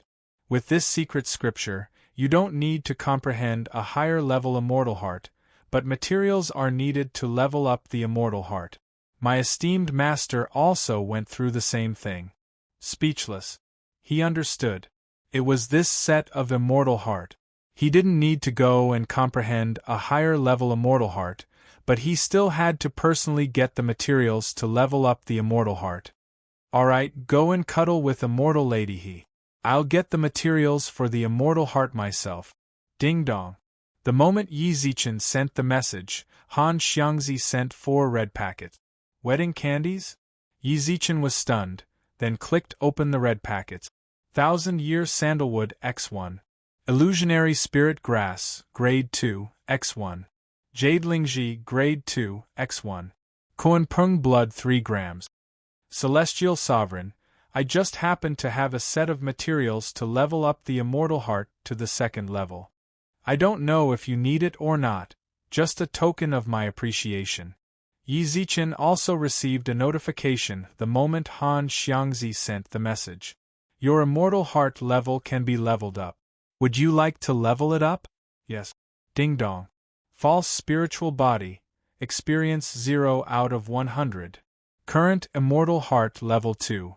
Experience gained, 2 per day. Materials required to level up the immortal heart to the 3rd level unknown. Thank you. Alright, hurry up and go and accompany immortal lady He. Goodbye. Although the level 2 immortal heart did not level up too much, Yi Zichen still felt happy. It was just that the 3 unknown levels were a bit annoying. If he could find out the materials for the 3rd level, then he might be able to scam some from the deities like the Great Sage to level up his immortal heart. Looking at the notification, the experience bar seems to be the amount of experience needed to level up. If I can level up my immortal heart to the 9th level, then Great Emperor Qingming is a mere fake sky immortal. Beat him to death. At that moment in the immortal region, at the Qingming Immortal Manor, Great Emperor Qingming sat cross-legged on a praying mat. All of a sudden, he felt his nose itch achoo. Great Emperor Qingming rubbed his nose and frowned. It was impossible for someone of his level to get a cold. F***ck, which grandson is cursing lousy behind my back? Great Emperor Qingming twitched his mouth, then instantly calmed himself down. He formed a seal with his fingers once again. Chapter 174. Canopy Marshal did something wrong. Xiao Yumei sat in the front passenger seat and looked at Yi Zichen, while continuously drawing circles on his arm with her finger. I thought you forgot about me. Yi Zichen reached out to pinch her cheek while the traffic light was green. How could that be? I've just been rather busy. TSK, you'll be busy in school? Those are all excuses. Xiao Yumei was not satisfied with his explanation. Yi Zichen smiled wryly, then looked at the signal light, before starting the car once again. Boss. Yi Zichen brought Xiao Yumei to the jewelry store that Zhu Xiliang gave him. The moment he entered, Li Shuang quickly walked over. She, who had become the manager, had cut her long hair short, while radiating the experience of a strong woman in the city. Yi Zichen looked at the jewelry store. Although she had only taken over not long ago, the jewelry store was still well managed by her subordinate. It's taken care of pretty well. Yi Zichen pursed his lips and smiled. Li Shuang immediately revealed a confident smile. It's all right. Let's chat here. Let's go to the VIP room. Okay, I'll tell them about it. Sure. With that, Yi Zichen brought Xiao Yumei to the VIP room. What's with this jewelry store, and what's with that girl? Xiao Yumei frowned slightly. The size of this jewelry store was not much smaller than hers. More importantly, the female store manager. There was something wrong with her gaze. This store is the reason why I brought you over. You've been in the jewelry business, so I'm going to merge this jewelry store with you. To be honest, the jewelry store was not important to Yi Zichen. However, it would be a waste not to have such a large jewelry store. Yi Zichen was a layman when it came to management. It was fortunate that he had Xiao Yumei, a strong woman, to help him. As for that girl, she's the store manager of this store. Dong dong. The door to the VIP room was knocked. Xiao Yumei stopped what she was about to say, glared at Yi Zichen, then sat up straight. Come in. Li Shuang pushed the door open.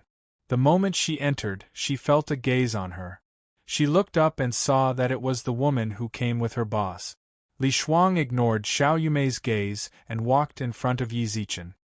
Boss, take a seat. Yi Zichen pointed at the chair in front of him and indicated for her to sit down. Li Shuang sat down. Let me introduce you. This is Xiao Yumei. Hello. Li Shuang slightly nodded. Xiao Yumei also smiled without batting an eyelid. The atmosphere was weird. Yi Zichen smiled stiffly, then coughed. It's like this. This jewelry store will be taken over by her in the future. In the future, Li Shuang, you can work with her. All of a sudden, Yi Zichen felt a pain in his waist. He tilted his head and glanced at Xiao Yumei, only to see that she was still maintaining a faint smile as she looked at Li Shuang. Since you're qualified to be the store manager of this jewelry store, you must have some outstanding qualities. Tell me about your management philosophy. Thus, Li Shuang and Xiao Yumei started to chat, leaving Yi Zichen alone. Yi Zichen, who sat on the side, took out his phone and looked at the progress of the immortal heart of pure yang. False Spirit, EXP 2/100, current immortal heart tier, 2. EXP gained, 2 per day. Yi Zichen raised his eyebrows. It seems like I really need more than a month to advance to the spiritual body level. That's a bit too slow. I wonder if I'll be beaten to death if the people in the outside world know about this. Only needing 50 days to advance from the false spirit body to the spiritual body level. That was already a monster-level figure for the rogue cultivators in the outside world. Since he had nothing to do, Yi Zichen once again snuck into the Heavenly Court's WeChat group to spy on them. Canopy Marshal, do you guys know, God of Thunder, know what? A row of stunned emojis. Mother of Lightning, know what? Same row of stunned emojis. Shin, these people who only finish their sentences are so annoying. Immortality Peach Fairy, watching from the front. Canopy Marshal, a new person has appeared on the reputation leaderboard of the 3 realms. I wonder who that master is. Shin, how did you know? Don't say random things. Canopy Marshal, how could I say random things? Shin, you're also someone on the leaderboard. Wouldn't you know when you call it out? Reputation leaderboard of the 3 realms. They were talking about some high-level topic. Yi Zichen was unable to suppress the curiosity in his heart and replied. What's the reputation leaderboard of the 3 realms? Immortality Peach Fairy. Welcome, Great Deity. Great Deity, can you tell Yu Lao to sell the snacks at a lower price? God of Thunder, Great Deity is here. Mother of Lightning, Great Deity, Yu Lao said that he got his goods from you. Can I be his agent as well? As long as you are willing, I can. A row of shy emojis followed. God of Thunder, I'm still here. The group was in chaos. Yi Zichen took a look and saw that most of them were retorting about Yu Lao selling his goods at a high price. I wonder how this geezer is selling his goods to be able to incite such a large amount of public anger. I might need more agents in the future. I will discuss the price with Yu Lao, but before that, Canopy Marshal, just what is the reputation leaderboard of the 3 realms?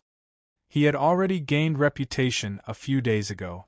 He had even activated reputation mode. However, he didn't pay too much attention to it, but when he saw the Canopy Marshal and company mention it, he instantly became interested. Canopy Marshal, Sky Sovereign, could it be that you aren't someone on the leaderboard? Why do I feel like he's mocking me through this cold screen? Yi Zichen rolled his eyes and smiled. Are you going to tell me or not? Sky Sovereign, please calm down. The Canopy Marshal smiled coyly and explained. The reputation leaderboard of the 3 realms is filled with people who are extremely prestigious in the 3 realms. After they get on the leaderboard, they can participate in the 3 realms conference and vote for the leader of the 3 realms. What's the use of this? Celestial Sovereign, this is very useful. Every single vote on the reputation leaderboard of the 3 realms is extremely important. It is very possible that this one vote can cause a huge change in the upper echelons of the 3 realms. At that moment, Shin also ran back. Shin, F***CK, there really is a newbie. But why isn't his name on the leaderboard? Shin, oh wow bro, when did you get here? Why is this Shin like an idiot? Why did I choose to become sworn brothers with this guy back then? I've been here for a while. Yi Zichen replied, then the Canopy Marshal suddenly replied mysteriously, I'll tell you guys a secret. The Jade Emperor is currently sending Tai-Bai Jinxing to investigate this person, as if he wants to confirm who he is. It's fine if he's from our heavenly court, but if he's from the other 2 realms. Z's. The moment the message was sent, Tai-Bai Jinxing suddenly appeared in the group before anyone else could reply. Chapter 175. Red Envelope Groupois. The immortals in the heavenly court who were looking at their phones immediately went into an uproar. As one of the 4 sages of the North Pole, the Canopy Marshal had been famous in the heavenly court for a long time. Even though he had gone to the Buddhist realm for a while, his prestige in the heavenly court was not to be underestimated. What's more, he was someone on the reputation leaderboard of the 3 realms. Tai-Bai Jinxing's punishment in front of the public could be said to have ruined the Canopy Marshal's reputation. Tai-Bai Jinxing really has great prestige. The Canopy Marshal appeared, and from the looks of it, he was going to tear them apart. Erling Shin, forcefully watching. Old pig, I support you. Rip. Immortality, Peach Fairy. I'll weekly watch you guys tear each other apart. God of Thunder, I won't say anything else. I'm just lurking around. The immortals looked as if they were watching a good show. At this moment, Yu Lao. Melon seeds, peanuts, mineral water, spicy sticks, cola, and chestnut pancakes are on sale in the front row. During this period, all purchases are 10% off. If you want to buy, hurry up. Pooh. Yu Lao's appearance instantly broke the tense atmosphere. Yi Zichen tried his best not to laugh out loud, while the deities also started to shout about wanting to buy the goods. However, the Canopy Marshal maintained his dominance. Tai-Bai Jinxing, why don't you tell me what rules I, old pig, have broken? Canopy Marshal, please calm down. This is a special time. Very? He really wants to make fun of me, old pig.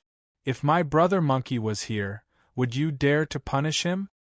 Canopy Marshal, please watch your words. From the looks of it, they're really going to fight. Yi Zichen's expression tensed up, while the deities in the group also seemed to sense the intense smell of gunpowder, causing them to all quiet down. Hee, you wouldn't dare, right? Are you afraid of me? My Monkey King must have given you a headache when he wreaked havoc in the heavenly palace. Alright, I, old pig, have worked hard for the heavenly court for hundreds of thousands of years. Back then, when the Jade Emperor banished me to the mortal world, I still did not resist. Do you really think that I, old pig, am someone who can be bullied by anyone? He was really angry. They were already starting to dig up old scores. It seemed like there was no way to be kind. In this kind of atmosphere, even Erling Shin, this kind of great hero, didn't say anything. The deities in the group all silently looked at the screen, waiting for Tai-Bai Jinxing's reply. Canopy Marshal. Humph, so you know I'm Canopy Marshal. Yes, I am Marshal Tianpeng, one of the 4 saints of the North Pole. Canopy Marshal, what do you want? What do you think? I don't want to stay in this lousy group anymore. The moment the message came out, Yi Zichen immediately flipped to the group member list. This was no joke. Canopy Marshal really left the group. The deities seemed to be thinking the same thing as Yi Zichen. They looked around, and when they saw that Tianpeng had left the group, they all exploded. God of Thunder, he really retreated. Mother of Lightning, Canopy Marshal isn't joking. Pagoda bearing Heavenly Kingly, looks like he's really angry. Erling Shin, they have a temper. I didn't expect that it wasn't just monkeys who had a temper. What a great 4 Arctic sages. Tai-Bai Jinxing, Erling Shin, it seems like you also want to be punished? The group was quiet again. Did Tai-Bai Jinxing eat the wrong medicine today? In the past, he had always been a good person in the heavenly court, so why did he suddenly want to tear him apart just because of a slight disagreement? Erling Shin, Tai-Bai Jinxing, are you trying to scare me? Don't bother me.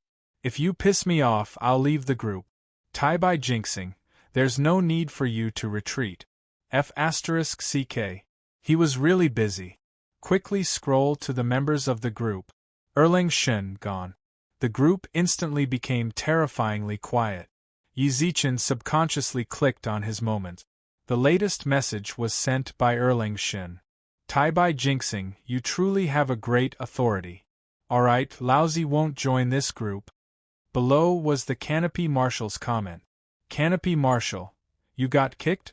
Erling Shin, yeah, this shitty place. I don't want to stay even if I don't kick it. Canopy Marshal. Come over and drink with me? Erlang Shin, sure. Two of the pillars of the heavenly court left the group. This is seriously, Tai-Bai jinxing, this geezer, ate the wrong medicine, right? Yi Zichen licked his lips, then suddenly thought of an idea. If the heavenly court doesn't want it, I want it. Ding dong. You invited Erlang Shin and Canopy Marshal to join the group. Group name changed to Red Packet Server. Erlang Shin, bro, what is it? Canopy Marshal. Sky Sovereign, this is, actually, I've also been unhappy with that Tai-Bai jinxing for a long time. Let's not stay in the Heavenly Court group anymore. From now on, our group will be the second Heavenly Court chat group. It's provided to fellow immortals of the Heavenly Court to exchange their experiences and send red packet. If there are any people who have left the group, you can pull them in here. However, the prerequisite is that, if they are still in the Heavenly Court group, you can't pull them in. Zhu Beiji. No problem. God Erlang. No problem. That's it then. You two were chatting as if you were going to drink, so I won't disturb you. I'll send you a bottle of good wine later. Canopy Marshal. That's great. Then I'll wait for Sky Sovereign's red packet. Erlang Shin, send more. Yi Zichen smiled idiotically after exiting the red packet server. From the moment that Tai-Bai jinxing set a trap for him, he was very annoyed. Now, two more generals of the Heavenly Court had left the group. This was definitely a good thing for him. Damn it, I'll let you see who's in charge of the Heavenly Court in the future. Zichen, what are you smiling like an idiot for? Suddenly, a murmur sounded in his ears. Yi Zichen turned around. Xiao Yumei was staring at him curiously, while Li Shuang, who was in front of him, was no longer in the VIP room. You two finished chatting? Xiao Yumei nodded. This girl studied management in Switzerland, so she definitely has a unique understanding of management. She's a talent. It's good that she was able to help you. Yi Zichen caressed Xiao Yumei's hair, causing her to smile with a playful look in her eyes. Are you sure you want her to help me, and not ask me to help you take care of the new little sister? Yi Zichen rolled his eyes. You're overthinking it. There's nothing going on between me and that girl. I just coincidentally got her to be the store manager that day. I felt that she had some ability, so I introduced her to you to help you reduce your burden. I don't want you to be so tired. Really? I swear to God. Yi Zichen said seriously. All right, I believe you. Xiao Yumei kissed Yi Zichen's cheek. At that moment, a knock sounded out from the VIP room. Come in. Meijia, I already told you everything. Meijia. Yi Zichen didn't think that their relationship had already improved to such a level while he was looking at the group chat. Since you're done, then let's go. Yi Zichen stood up from the sofa, then followed behind her with a look of confusion. He raised his eyebrows. Where are you two going? Of course we're busy. Then go and find your little sisters. With that, Xiao Yumei smiled sweetly, then left the VIP room with Li Shuang. Yi Zichen stood on the spot alone. At that moment, he felt like an abandoned child. Dingling. Dingling. At that moment, Yi Zichen's phone beeped. Yi Zichen looked at the memo, then frowned and slapped his thigh. Chapter 176. Su Qihu's test. It was the birthday of Old Master Su of the Su family. The old man kept a low profile and did not mention anything about the birthday banquet. Even so, there were still many officials, businessmen, and politicians who came to congratulate him. Inside the courtyard, Su Qilong was receiving guests. This was something he had no other choice. He couldn't let Su Qihu greet these birthday guests with a sour expression. In the end, so many people came. Su Qian sat on the sofa in the villa. He shook his head and sighed as he looked at the guests outside. He didn't like this kind of scene. In his opinion, it was enough for the group of people in his family to get together. It's all because of you, big brother. If it were me, I would have chased all of them away. Su Qihu frowned. He also didn't like this kind of scene. If it wasn't for Su Qilong stopping him, he really would have chased this group of people away. Elder Su, who was sitting on the sofa, suddenly raised his head and looked at him as if he was looking at a retard. Why are you looking at me like that? How did I give birth to such an idiotic son like you? Are the people who came here all ordinary people? You drove them away. Do you think my Su family doesn't have enough enemies? So what? Su Chihu snorted in disdain. Those who came are just people who want to curry favor with us, or perhaps you think that our Su family needs to interact with this group of people. Elder Su glanced at him again. He no longer wanted to talk about the ways of the world with his son. Oh right, I talked to you a few days ago. Don't interfere with Lil Yi and Su Yan's relationship anymore, okay? Xiaoya will also be attending the birthday banquet later. Don't make things difficult for him. Don't worry. Surprisingly, Su Chihu did not look down on Yi Zichen. Even Elder Su was taken aback by this scene. He knew his son the best. He was a stubborn man. It was difficult for him to change his mind once he had made up his mind. She was not used to him suddenly being so easy to talk to. You've thought it through? Humph. Su Chihu snorted coldly. His thick, ink-like eyebrows slightly raised, and a playful smile surfaced on his determined face. It's not that easy for me to acknowledge him. Noticing this smile, Elder Su suddenly froze for a moment and exclaimed, You didn't do anything to Xiaoya, did you? Dad, am I that kind of person? Su Chihu smiled helplessly and said, But you're right, I did make some moves.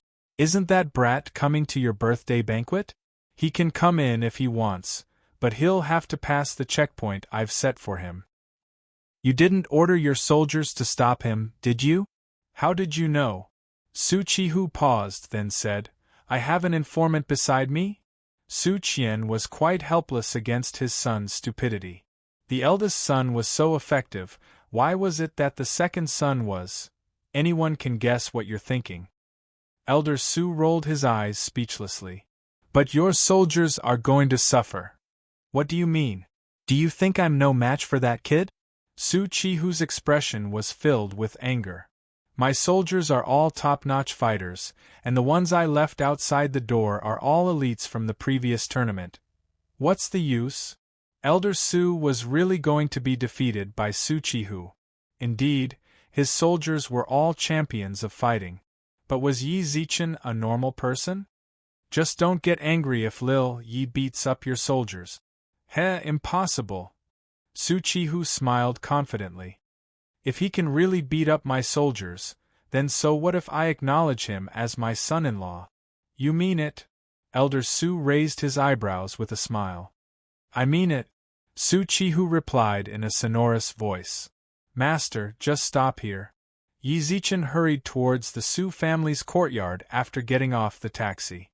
If it wasn't for the memo reminding him, he would have forgotten to attend Elder Su's birthday banquet as he promised Su Yan. That's why he hurried over after getting a gourd of monkey wine from the great sage. He looked at the time and saw that he still had time. Mission target has appeared. At that moment, two men in plain clothes, who stood outside the mansion, spoke into their Bluetooth earpieces. He's here. Su Chihu, who was within the mansion, pursed his lips and smiled. This brat, Yi Zichen, was too cocky. If his dad was protecting him, he would have taught him a lesson a long time ago. He had to use this chance to rub Yi Zichen down. Elder Su couldn't help but sigh when he saw Su Chihu's proud look. I hope that he won't cry too badly. Stop. The moment Yi Zichen reached the entrance of the mansion, the two men in plain clothes walked in front of him and stopped him. Yi Zichen looked up at the two of them. I've never seen them before. But then he thought about it. Someone of Old Man Su's status would definitely be strictly guarded during his birthday banquet. Thinking that, Yi Zichen nodded towards the two with a smile, then took out his phone to call Su Yan. Yi Zichen, are you here yet? I'm here, but there are two big bro blocking me from going in. It's better for you to come out and pick me up. Alright, wait for me. Yi Zichen hung up the phone, then nodded towards the two men with a smile once again. Not long later, Su Yan, who was wearing a floral dress, ran out of the mansion. Zichen. Su Yan ran beside Yi Zichen with a smile, then pulled his hand and walked towards the entrance of the mansion. I'm sorry, Yen. He can't go in. Why? Didn't you stop him because you don't know his identity? Now, I'll personally bring him in, okay? Su Yen revealed a doubtful expression. The two plain-clothed men shook their heads and smiled. He can't go in. It's fine if you want to enter, but you'll have to beat us to the ground first. Uncle Huang, can you stop joking? I know you want to tease me. Okay, he is my boyfriend. These two twin brothers were Su Qihu's bodyguards. She had known these two uncles since she was young and knew how powerful they were. How was it possible to beat the two of them to the ground? Yen, don't make things difficult for your Uncle Huang. This is your father's order. The two plain-clothed men smiled bitterly, causing Su Yen to freeze. My dad. Yi Zichen, who was on the side, also heard most of it. He looked up and smiled towards the mansion's entrance. What is this? Do we have to go through so many trials just to attend the birthday banquet? I'm not Guan Yu. I got noticed by this brat. Su Qihu was slightly stunned as he looked at the monitor. However, Yi Zichen's words caused him to clench his teeth in anger. Seriously, my father-in-law. He's so cruel to his son-in-law. Didn't I tell you before that I'm a very vengeful person? If you keep treating me like this, then I won't take care of you when you're old. Never mind, who told this father-in-law to be so childish? Then I'll just play with him for a while. Yi Zichen moved his face away from the monitor and patted Su Yan's hand. Wait for me there. With that, Yi Zichen looked towards the two plain-clothed men with a smile. Come. At the same time, Su Qihu, whose face was completely green with anger, ordered.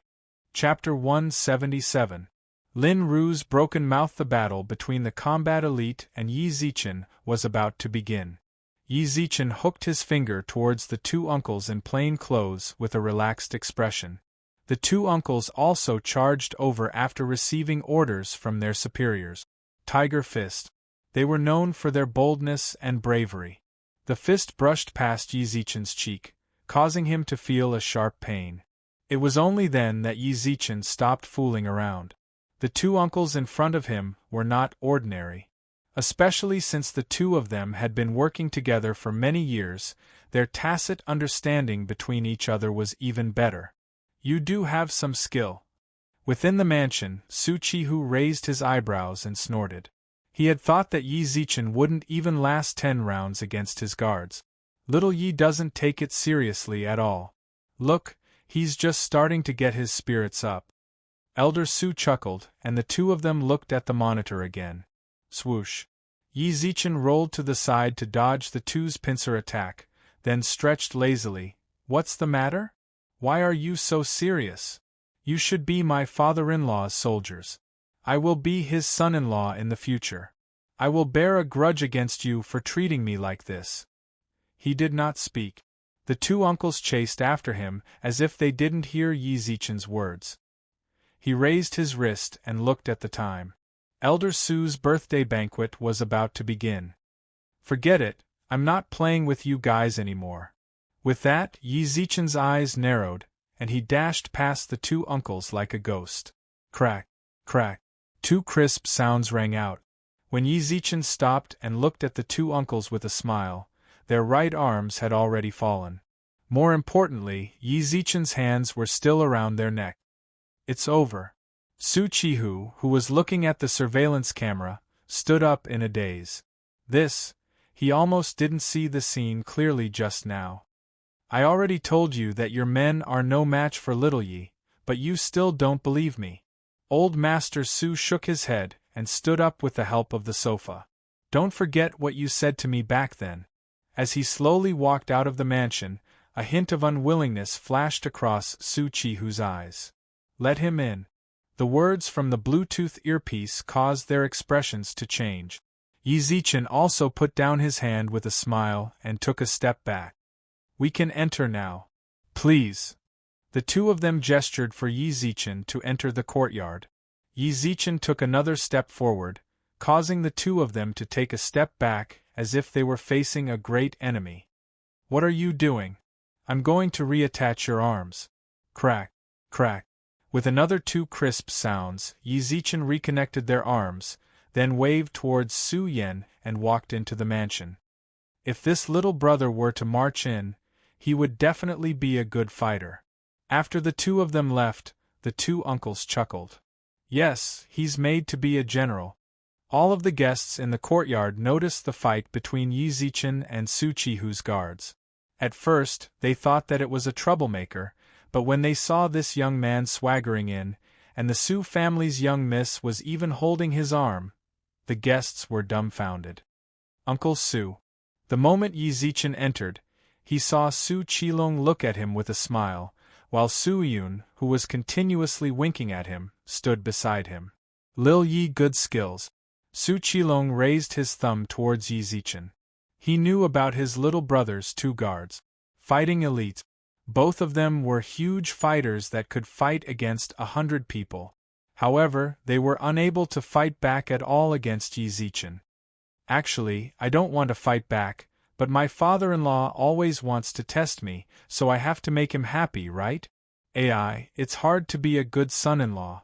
Yi Zichen shook his head and sighed. Su Qilong couldn't help but smile. You brat. Lil Yi. At the same time, Old Man Su also walked over with a chuckle, while Yi Zichen also chuckled. That's right. Yi Zichen also smiled. Old Man Su, why did you come out personally? I got really bored inside, so I came out to welcome you. With that, Old Man Su raised his eyebrows. Lil Yi, what gift did you prepare for this old man? Hey! Yi Zichen scratched his head, then handed over the green gourd in his hand. This brat doesn't have any good treasures. The only thing I can give old man is this gourd of monkey wine. The surrounding guests were all shocked when they saw the gourd. Giving him a gourd of wine. That's too low. Everyone that came to attend the birthday banquet would give at least 6-digit. Even so, the Su family didn't care about it. However, this brat actually gave him a gourd of wine. So stingy. Plenty of people silently looked down on him, but Old Man Su's face was filled with a smile. Alright. It's still Lil Ye's gift that matches my intentions. Old Man Su was bribed by a gourd of wine? Yi Zichen stomped his feet in frustration. If they knew that Old Man Su loved wine, then they would have just bought wine. F***ck, the gifts they gave were enough to buy a truckload of wine. Su Qilong reached out his hand and wrapped it around Yi Zichen's shoulder like an old friend, then walked towards the mansion. At that moment, Su, a baby's voice, sounded out from the entrance of the mansion. Yi Zichen and Su Yan turned around and saw Lin Ru run over with a giggle. Little Ru. Su Yan also smiled in pleasant surprise. After chatting for a bit, Lin Ru looked towards Yi Zichen. Yi Zichen. Lin Ru glanced at Yi Zichen, who was beside her, and a playful smile surfaced on her delicate face. Yi Zichen could tell what she wanted to do from her expression. Su, let me tell you. Lin Ru grabbed Su Yan's arm and said in a daze. As she spoke, she raised her eyebrows provocatively at Yi Zichen. It was as if he was saying, if you beg me, I won't tell you the secret. Yi Zichen rolled his eyes, then spoke first. When I was shopping with Xia Kiki that day, Lin Ru saw us. Alright. Lin Ru wrinkled her nose. She was just trying to scare him, she didn't think that he would really dare to say it. Since that was the case, there was no reason for her to help him. Su, I'm telling you, he didn't just go shopping with that girl that day. They were adding fuel to the fire. Lin Ru was so dramatic that she almost said Yi Zichen and Xia Kiki were having sex on the street. Yi Zichen's expression darkened. Just say it, can't you pick a place? Old Man Su, Su Qilong and Su Yun are all here. However, Su Yan didn't think too much about it. She merely glared at Yi Zichen and did not do anything else. Su, you don't have a fever, right? He's already like this. Su Yan's reaction truly shocked Lin Ru. She raised her hand and touched Su Yan's head. You don't have a fever. Lil Ru, you don't understand the relationship between the three of us. With that, Su Yen suddenly felt like she said something wrong. Elder Su, Su Qilong and Su Yun all looked at Su Yen and Yi Zichen in shock. The world of young people. Elder Su suddenly let out a long sigh, while Su Qilong swept his gaze over the two of them with a strange expression. Su Yun even patted Yi Zichen's shoulder with a smile. Chapter 178. I finally found you. Lin Ru also panicked a little. Just now, she was so preoccupied with her anger that she didn't notice the elders beside her. Su Yen glared at her fiercely, and Lin Ru hurriedly changed the topic. Happy birthday, Grandpa Su! Only now did you remember this old man? Old man Su's eyes were filled with playfulness as he swept his gaze across Yi Zichen and Su Yen. Feeling that gaze, the two of them quickly lowered their heads.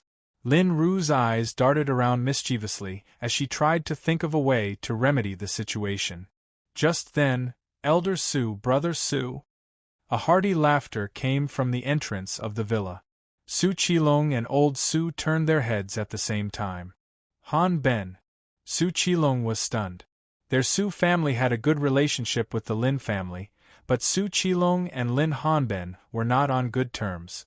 When he saw Lin Ru just now, Su Qilong thought it was Lin Wei who came to congratulate him.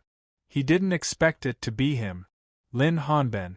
At that moment, Yi Zichen also turned around and saw that Lin Hanben was also looking in his direction, while Lin Lin stood beside him.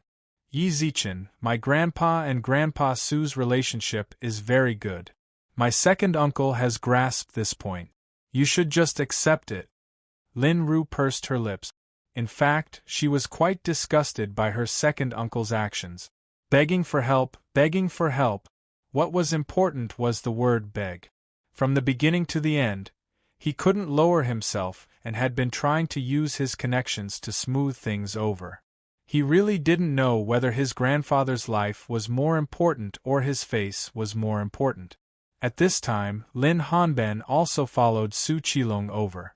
Elder Su.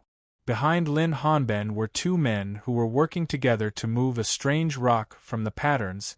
It could be seen that it was the word longevity. This is a strange stone that I found overseas. Its face represents longevity. I just happened to give it to Elder Su. I wish you happiness as vast as the East Sea and longevity as long as the South Mountain. Hanben, thank you. He raised his hand and patted Lin Hanben's shoulder. Although he was aware of the competitive relationship between his eldest son and Lin Hanben, at his age, he had already accepted it. Young people, let them do whatever they want. Lin Hanben signaled the two men behind him with his eyes, and the two men moved the wondrous stone away. At this moment, Elder Su chuckled. How is old Lin? The old man is getting old, and his health is getting worse every year. Lin Hanben's expression was gloomy as he shook his head and sighed. It's the same when people get old. Elder Su comforted him softly. Lin Hanben nodded noncommittally. At this moment, he seemed to inadvertently glance to the side. Mr. Yi, you're here too. Lin Hanben bowed with a shocked expression. Yi Zichen squinted his eyes. Her acting skills were worthy of an Oscar. Director Lin, you really have good eyesight. I've been standing beside Elder Su the whole time, but you couldn't see me. Your eyes are really focused. He sneered mercilessly. Lin Hanben's expression immediately stiffened. Elder Su also noticed the strange atmosphere between the two of them and couldn't help but raise his eyebrows. You know him? Sigh. Lin Hanben let out a long sigh and said, I won't hide it from you. Actually, I've begged Mr. Yi several times to treat my family's old man, but Mr. Yi has always been unwilling to do so. Elder Su knew how amazing Yi Zichen was. Lin Hanben asking him for help was not something particularly strange. But why didn't Lil Yi help? The Yi Zichen he knew wasn't the type of person to leave someone in danger to die. Lil Yi. Elder Su glanced at Yi Zichen. Director Lin's act of being wronged is truly great, but there's something wrong with your use of the word beg.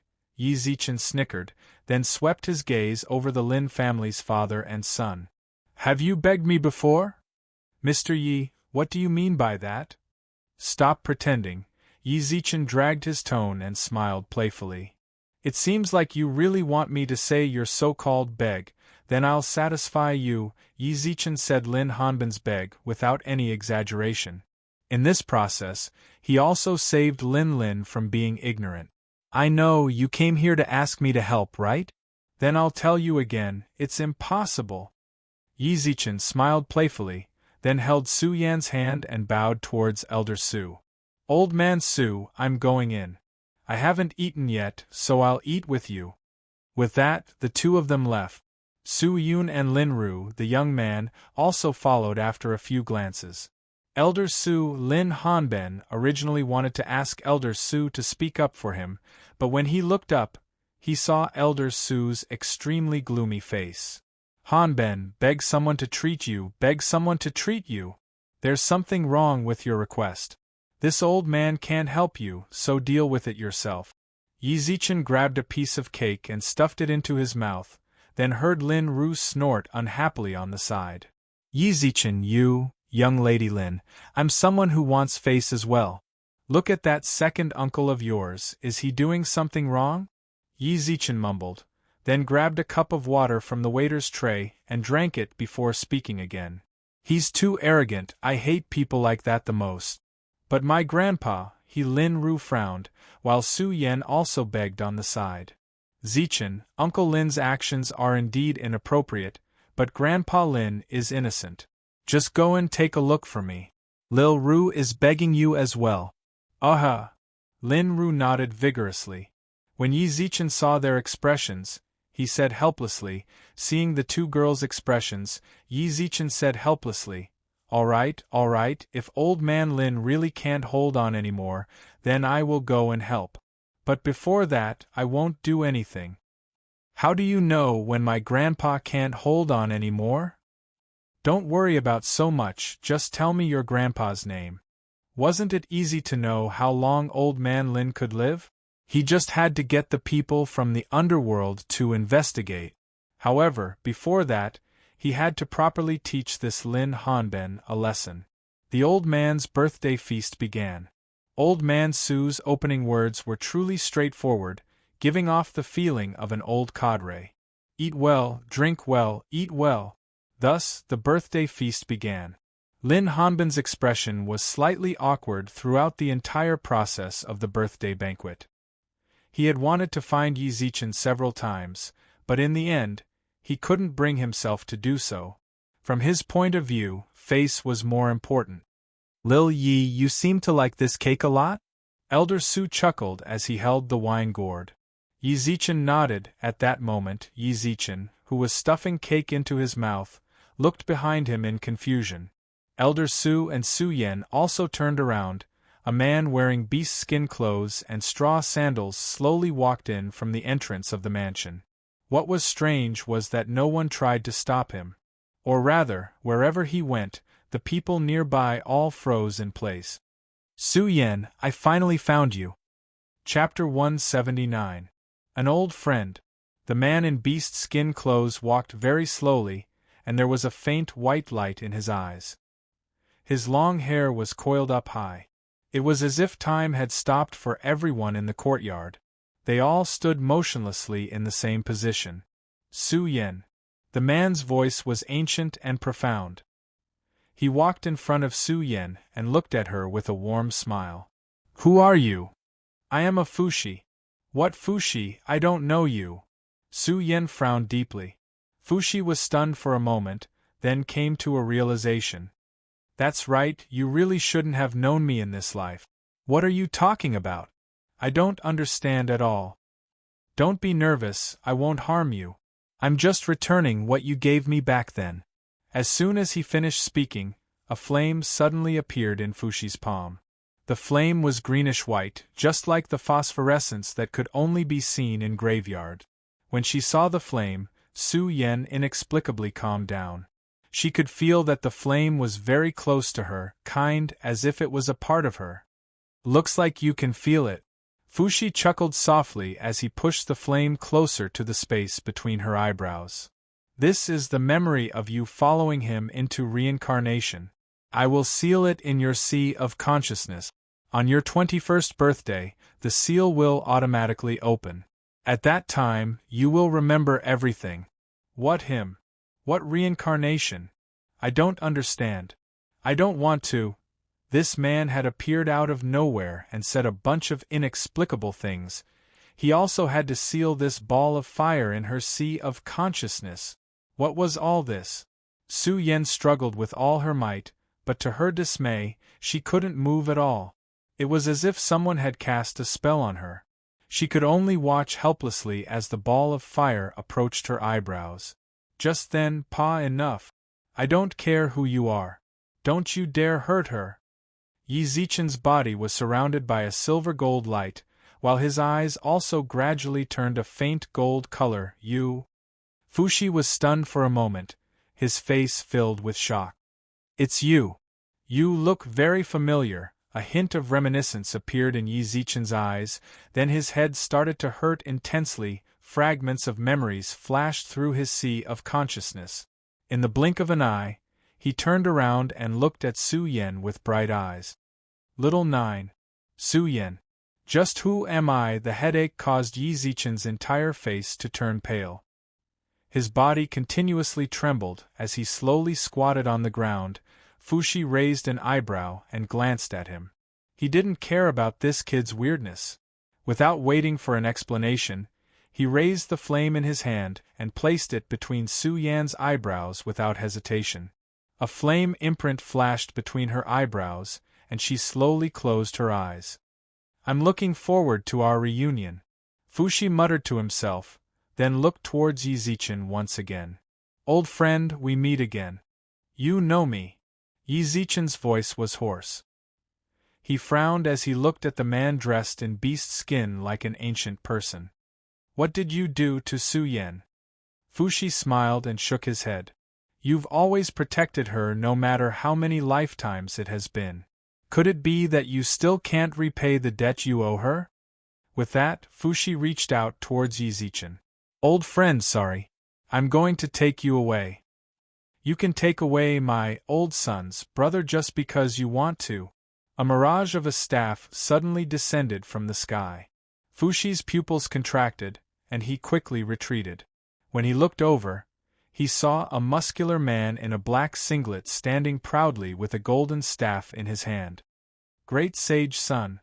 You know my old son's name, so hurry up and leave. The Monkey King widened his eyes and swept his gaze across the courtyard. Spatial pressure. What a good technique. You're someone from the immortal region. The Monkey King squinted his eyes at the man in beast skin. I, old son, don't care who you are in the 3 realms. Hurry up and leave, otherwise.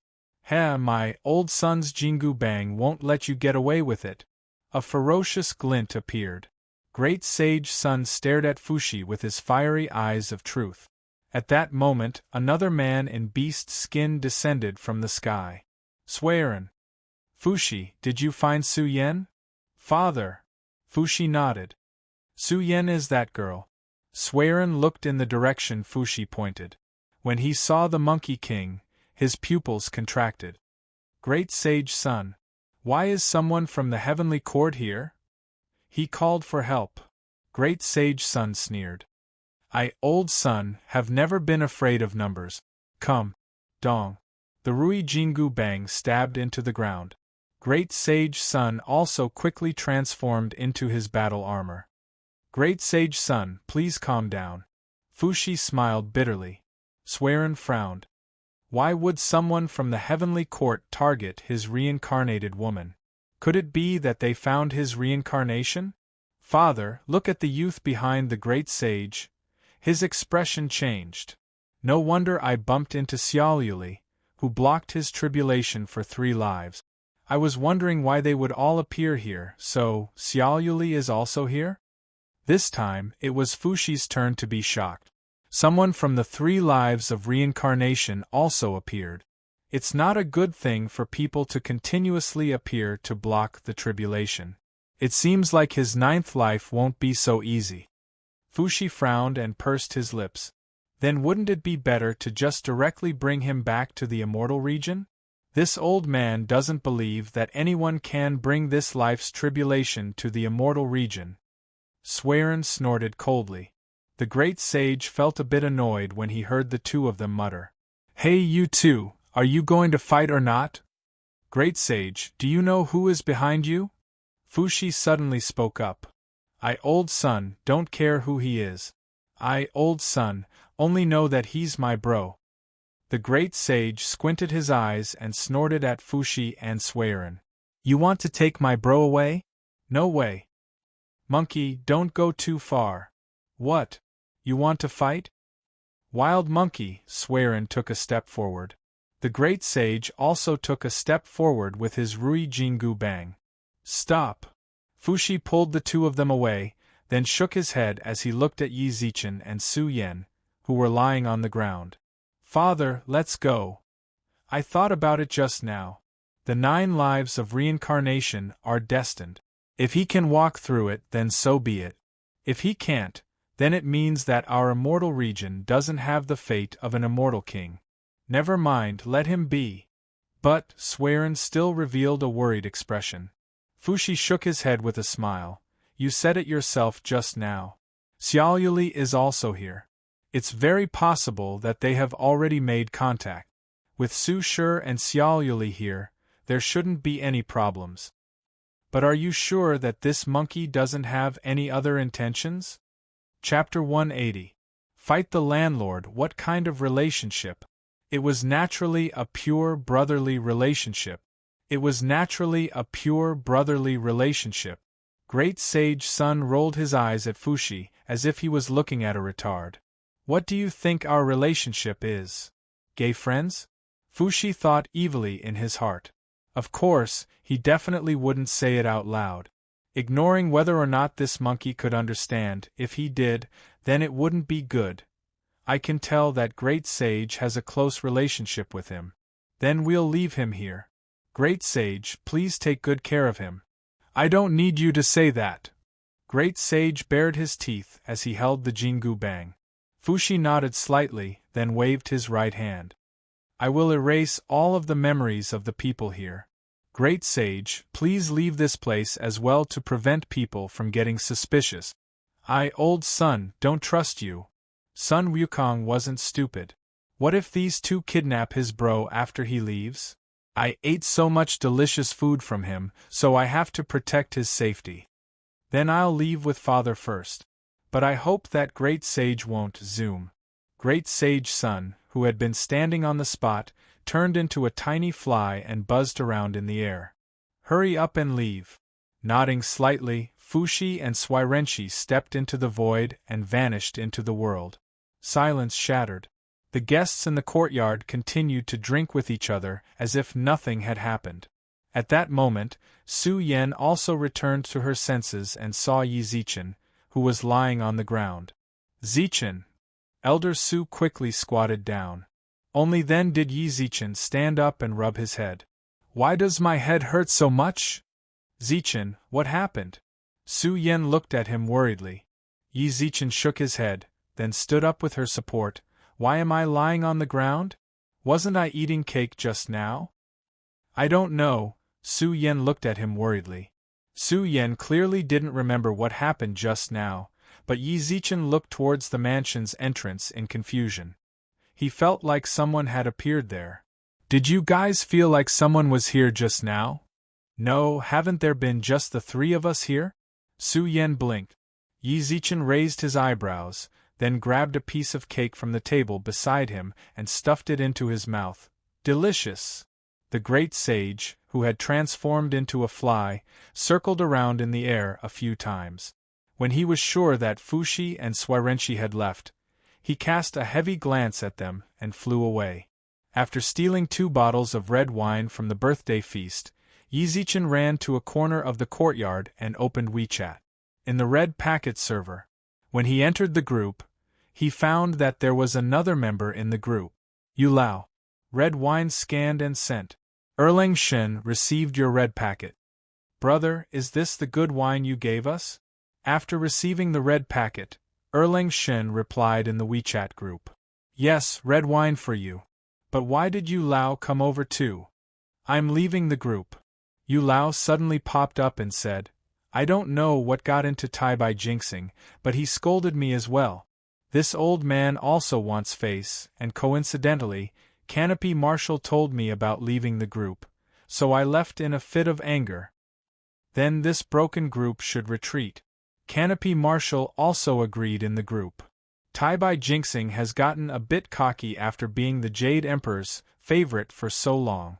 He really thinks that he's above everyone else. I, old pig, just don't want to talk to him. How about I beat him to death with a rake? It seems like Tai by jinxing really caused Canopy Marshall to lose face in the group. Otherwise, he wouldn't have said something like that. But that's good. That group will screw him over sooner or later, and then pull all the deities into the red packet server. You guys enjoy your wine. I still have things to do. Wait, at that moment, Erlang Shen, who was in the group, suddenly sent a message. At Erlang Shen's manor in the heavenly court. He was too poor. As a superior great immortal in the heaven, he had an extremely large mansion, and there wasn't even a servant or a female immortal in it. The howling celestial dog, who was so hungry that it stuck out its tongue, squatted beside him. The Canopy Marshal and Yu Lao sat beside the stone table, while the 2 bottles of red wine and a gourd of immortal wine that Yi Zichen sent over were placed on the table. The immortal wine was brought over by the Canopy Marshal. The reason for this was mainly because he was poor. He remembered that Yi Zichen had told him that he would tell him the way to earn money. With his current situation, he had to get the way to earn money, otherwise. Eat dog food this month, eat dog food the next month. Bro, the way to earn money that you told me back then. Yi Zichen was momentarily stunned when he saw the message, then he pursed his lips and smiled. This way to earn money. About this, bro, if you treat me as a bro, then tell me. I'm about to starve to death. Erlang Shen wasn't exaggerating at all. Why didn't he have any servants or fairies in his manor? He didn't have money to hire them. Didn't he have to pay for hiring servants and fairies? The bit of salary he received from the heavenly court wasn't even enough to pay off his debt. Then I'll teach you. Wait a moment. After sending the message, Yi Zichen called Su Yun over. Yi, you still dare to find me? You still haven't explained to me about my little sister. Su Yun walked over with a fierce look. Yi Zichen rolled his eyes. Stop pretending with me. Don't pretend with me. Can you find me a deck of cards? Poker cards? Su Yun was stunned for a moment, then raised his eyebrows. What do you want poker cards for? They're useful. Go and find some for me. Sure, wait a moment. Not long later, Su Yun walked over with 2 boxes of poker cards and chucked them into Yi Zichen's hands. I only found these 2, but what do you want this for? Su Yun revealed a curious expression. Yi Zichen pushed him to the side. Hurry up and flirt with your sister. Hurry up and flirt with your sister. I see that there are quite a few good-looking rich girls at the banquet. Aren't they all your type? I'm more interested in you than those rich girls. Hearing that, Yi Zichen felt a chill down his spine. I'm not gay, hurry up and flirt with your sister. As soon as he finished speaking, he shoved and kicked Su Yun away. Before he left, Su Yun shouted, You're not a good person. Before he left, he heard Su Yun shout, Is this how you treat your brother-in-law? Yi Zichen looked around, no one. Scan. Send. Erlang Shen, who sat beside the stone table, gripped his phone tightly. His phone vibrated. He instinctively opened WeChat and snatched the red packet. Zoom. The 2 boxes of poker cards instantly appeared in Erlang Shen's hands. Celestial Sovereign sent it? Canopy Marshal raised his eyebrows. Erlang Shen nodded, then placed the poker cards onto the table. Bro, what did you send me? A great treasure to earn money. Erlang Shen frantically opened the poker cards when he saw the message. 54 poker cards instantly fell onto the stone table. He picked them up one by one and looked at them a few times with curiosity in his eyes. How do I earn money with this? Bro, are you sure that this can earn money? Yi Zichen pursed his lips and smiled. Chapter 181. Apply for a patent. The card game that had swept the world had ascended to the heavenly court. Yi Zichen used an entire hour to explain to Erlang Shen how to play Fight the Landlord through Baidu and the language he organized. After learning Landlord, Erlang Shen pondered for a long time. Brother, this doesn't seem to be a profitable business. Back then, Yi Zichen had bragged to him about how he could definitely make a comeback, but after hearing it, it seemed like the chances of winning were the same. It all depended on luck. But recently, Erlang Shen's luck was really bad. Yi Zichen was also momentarily stunned. It seems like Erlang Shen was right, it really isn't some sort of guaranteed profit. You don't understand. I taught you first, which means that you know how to play this game better than others. You can win before they completely learn it. That seems to be the case. Erlang Shen rubbed his head and looked at Canopy Marshall and Yu Lao. Dodi is mainly played by 3 people. Coincidentally, there were 3 people here. Why not try it out with the 2 of them? When Yi Zichen taught Landlord to Erlang Shen, he suddenly noticed a problem. He didn't get any benefits. Back then, he wanted to use Fight the Landlord and Mahjong to get some benefit.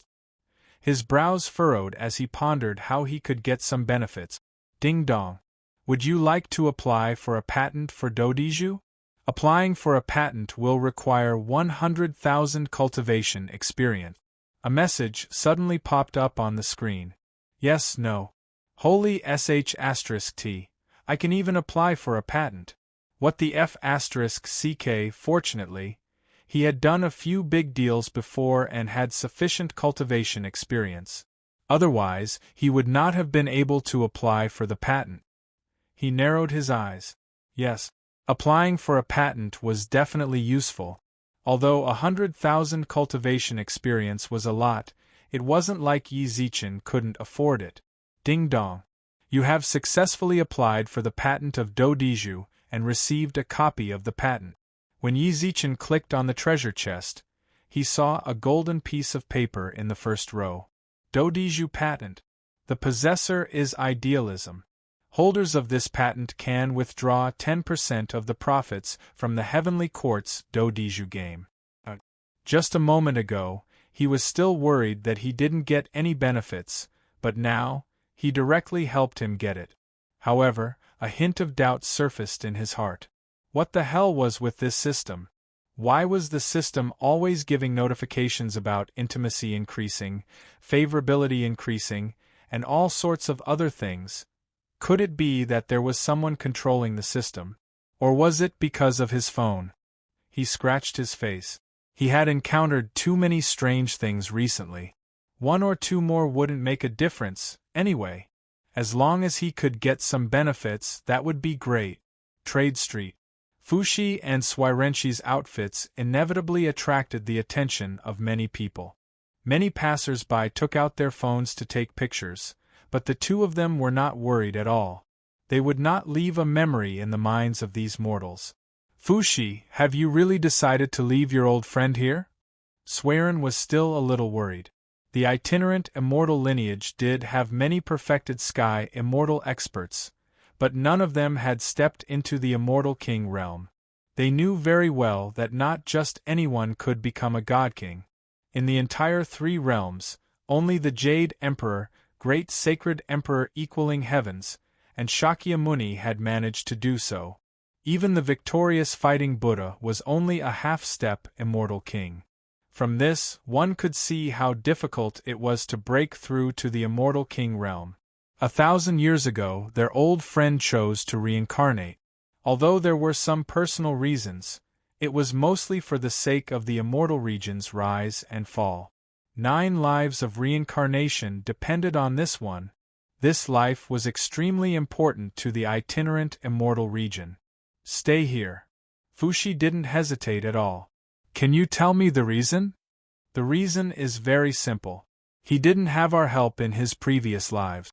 Although there were many tribulations, there were people who were born to face the tribulations and block them for him. Although the 9 lives of reincarnation are dangerous, I believe that he is blessed by the heavens. That simple? Swearin frowned.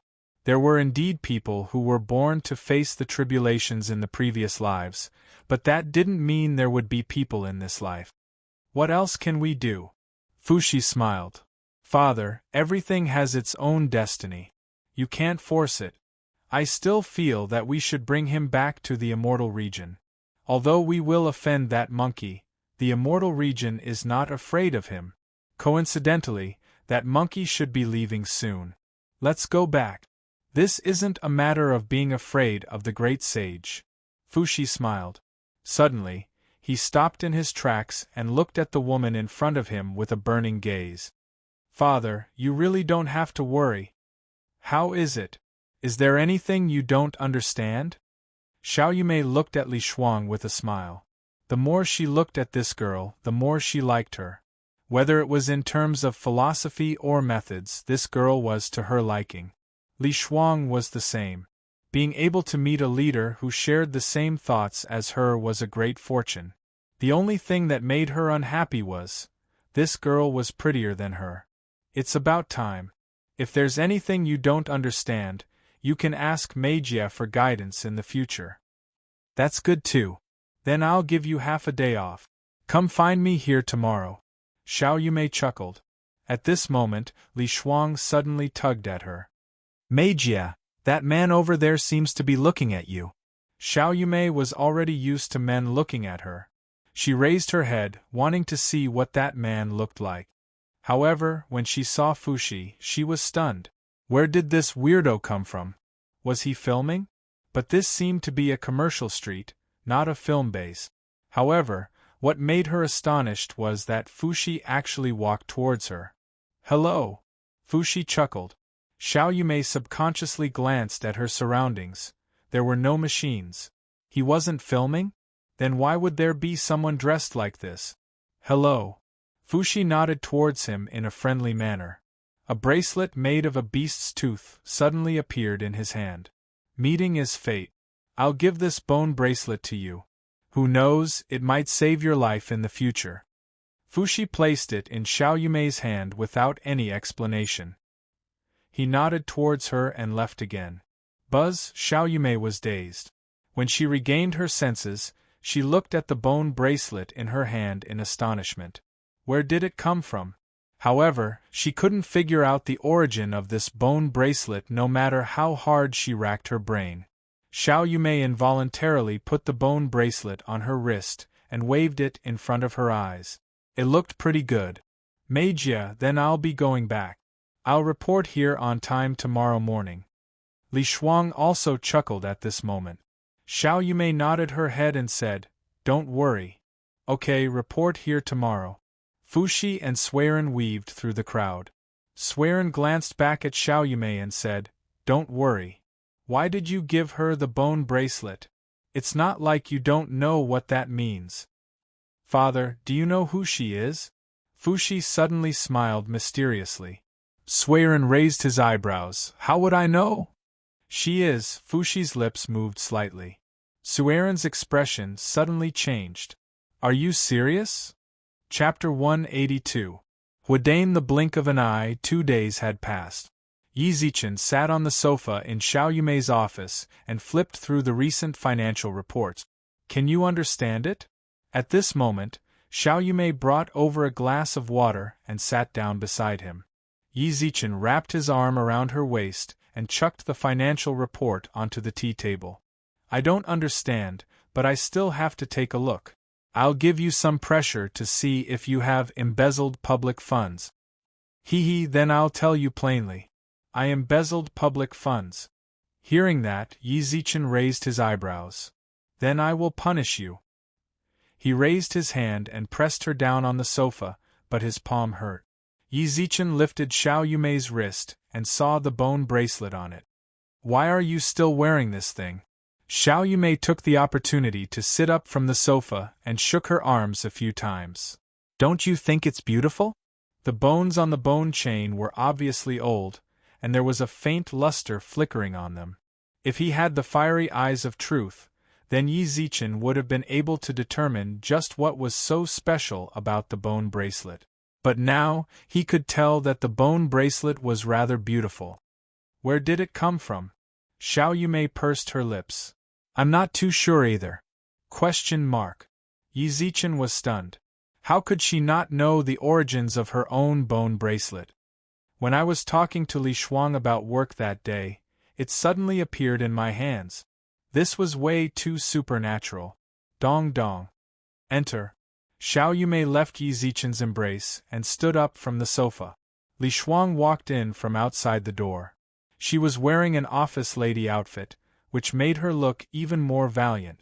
Li Shuang nodded towards Yi Zichen, who was sitting on the sofa. Sister Mei, there's a gentleman outside who wants to see you. Yi Zichen, who sat on the sofa, raised his eyebrows. Sir. Xiao Yumei also revealed an indescribable expression as she spoke. Are you sure a gentleman wants to see me?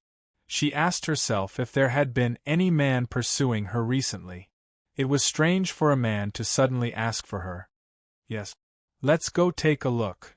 Xiao Yumei turned around and walked out of the office, while Yi Zichen followed behind her. Damn it, it'd be best if he wasn't trying to poach his woman. Standing at a counter in the jewelry store was a man who was about 1.8 meters tall and dressed in casual clothes. Beside him was a bodyguard with a stern expression. There were a few necklaces placed on the counter in front of him. He was carefully selecting them, and the price of the necklaces was more than 1 million. Sir, our President Xiao is here. Li Shuang softly said to the man. Xiao Yumei also looked at the man with interest. He turned around. Xiao Yumei was dumbfounded. Why are you here?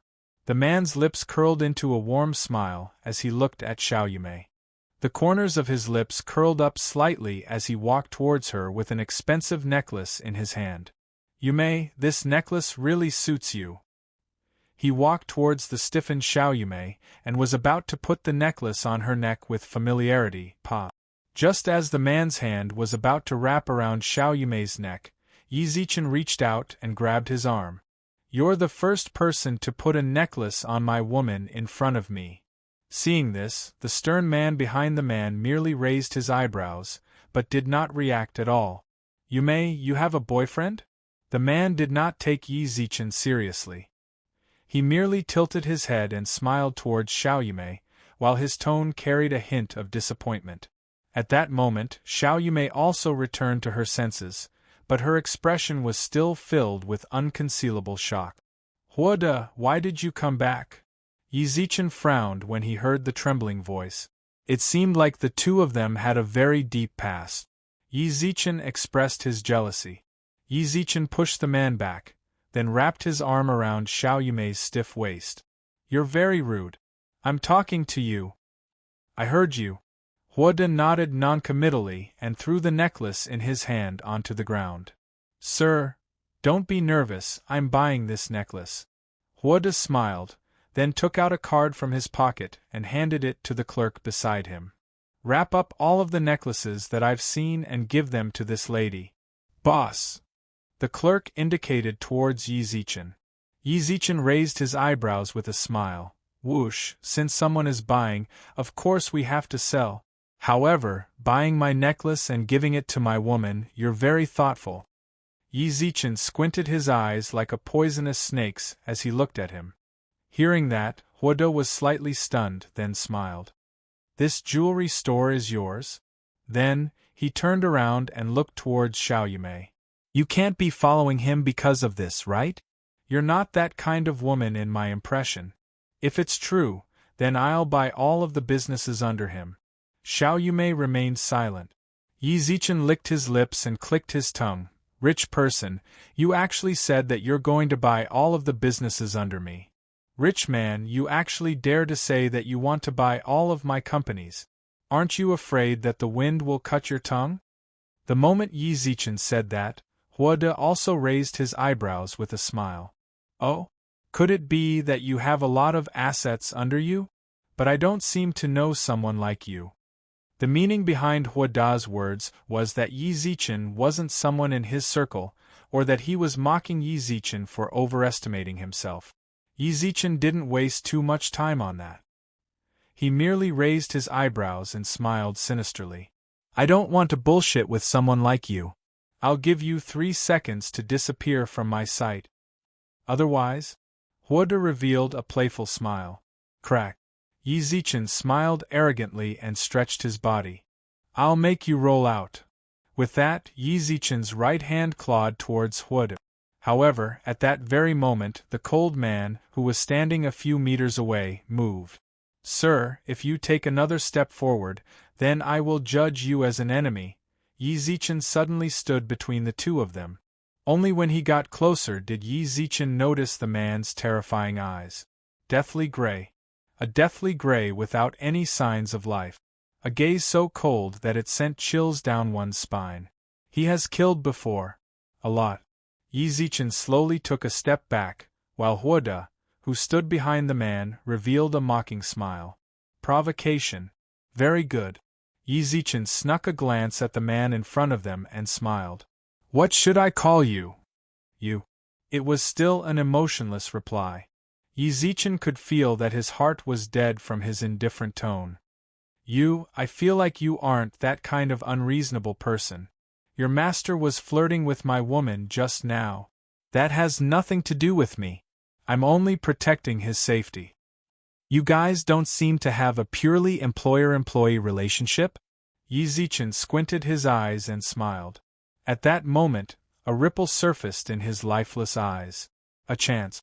Yi Zichen, who stood on the spot, stomped down and cursed at Huoda. Chapter 183. Spiritual Body. False spiritual body. Huoda's expression changed the moment he saw Yi Zichen's fist. You! At that moment, Yu also returned to his senses and grabbed towards Yi Zichen's arm with a fierce gaze. However, it was too late. Bang! Yi Zichen punched Huoda's nose, causing 2 red lines to flow down his nostrils. When Yi Zichen looked at Huoda's sunken nose, it seemed like it was broken by Yi Zichen as well. Die! A fierce light surfaced in Yu's eyes. No one had been able to touch the people he wanted to protect in front of him. Yi Zichen actually hit his employer in front of him. Yu's hands glowed with a faint light as he smashed towards Yi Zichen's head. Yi Zichen's pupils contracted. Yi Zichen quickly activated Unbreakable Body and raised his arms up high. A huge force passed through his arms. Crack. The faint cracking sound was extremely ear-piercing. Yi Zichen frowned, then retracted his arms. Whoosh. At the same time, the security guards also surrounded Yu and Huoda. Go do whatever you should be doing. Don't worry about it. Yi Zichen squinted his eyes and roared. The security guards were stunned for a moment. Although they did not understand, they did not dare to move forward recklessly. As soon as he finished speaking, he raised his head and looked at Yu again. At the same time, the other person also saw it. Spiritual body. False spiritual body. Both of them spoke up at the same time. When they heard each other's words, their pupils contracted once again. F***ck lousy is screwed this time. Yi Zichen cursed in his heart. What the F***ck is going on? Why do I keep bumping into people from that place recently? Kill him! Kill him! Huoda, who was lying on the ground with blood flowing down his nose, shouted hysterically. At the same time, Yi Zichen also gulped. F***ck. Lousy can't beat him. Yet, follow the rules. You merely glanced at Yi Zichen plainly, then helped Huoda up from the ground and walked out of the store while ignoring Huoda's crazed roars. Within the VIP room of the jewelry store, Yi Zichen sat on the sofa with his arms by his side with a frown. Zichen, how about we go to the hospital? Before that, shouldn't you tell me just what kind of person that Huoda is? At the mention of Huoda, faint reminiscence appeared in Xiao Yumei's eyes once again. He pursued me in high school. In the 3rd year of high school, he suddenly told me that he was going to leave for a period of time. He even promised me that he would come back for me. But in the blink of an eye, almost 10 years have passed. I thought he wouldn't come back. First love. However, it seemed like that kid was no ordinary canon. Especially when he saw Xiao Yumei's eyes. Yumei, don't tell me you still have him in your heart. What are you talking about? Anger surfaced on Xiao Yumei's face as she said, I already have you. How can I still have him in my heart? Then just now I was just a little surprised just now, so I didn't get over it. If he comes again, I'll definitely reject him. Only then did Yi Zichen smile in satisfaction.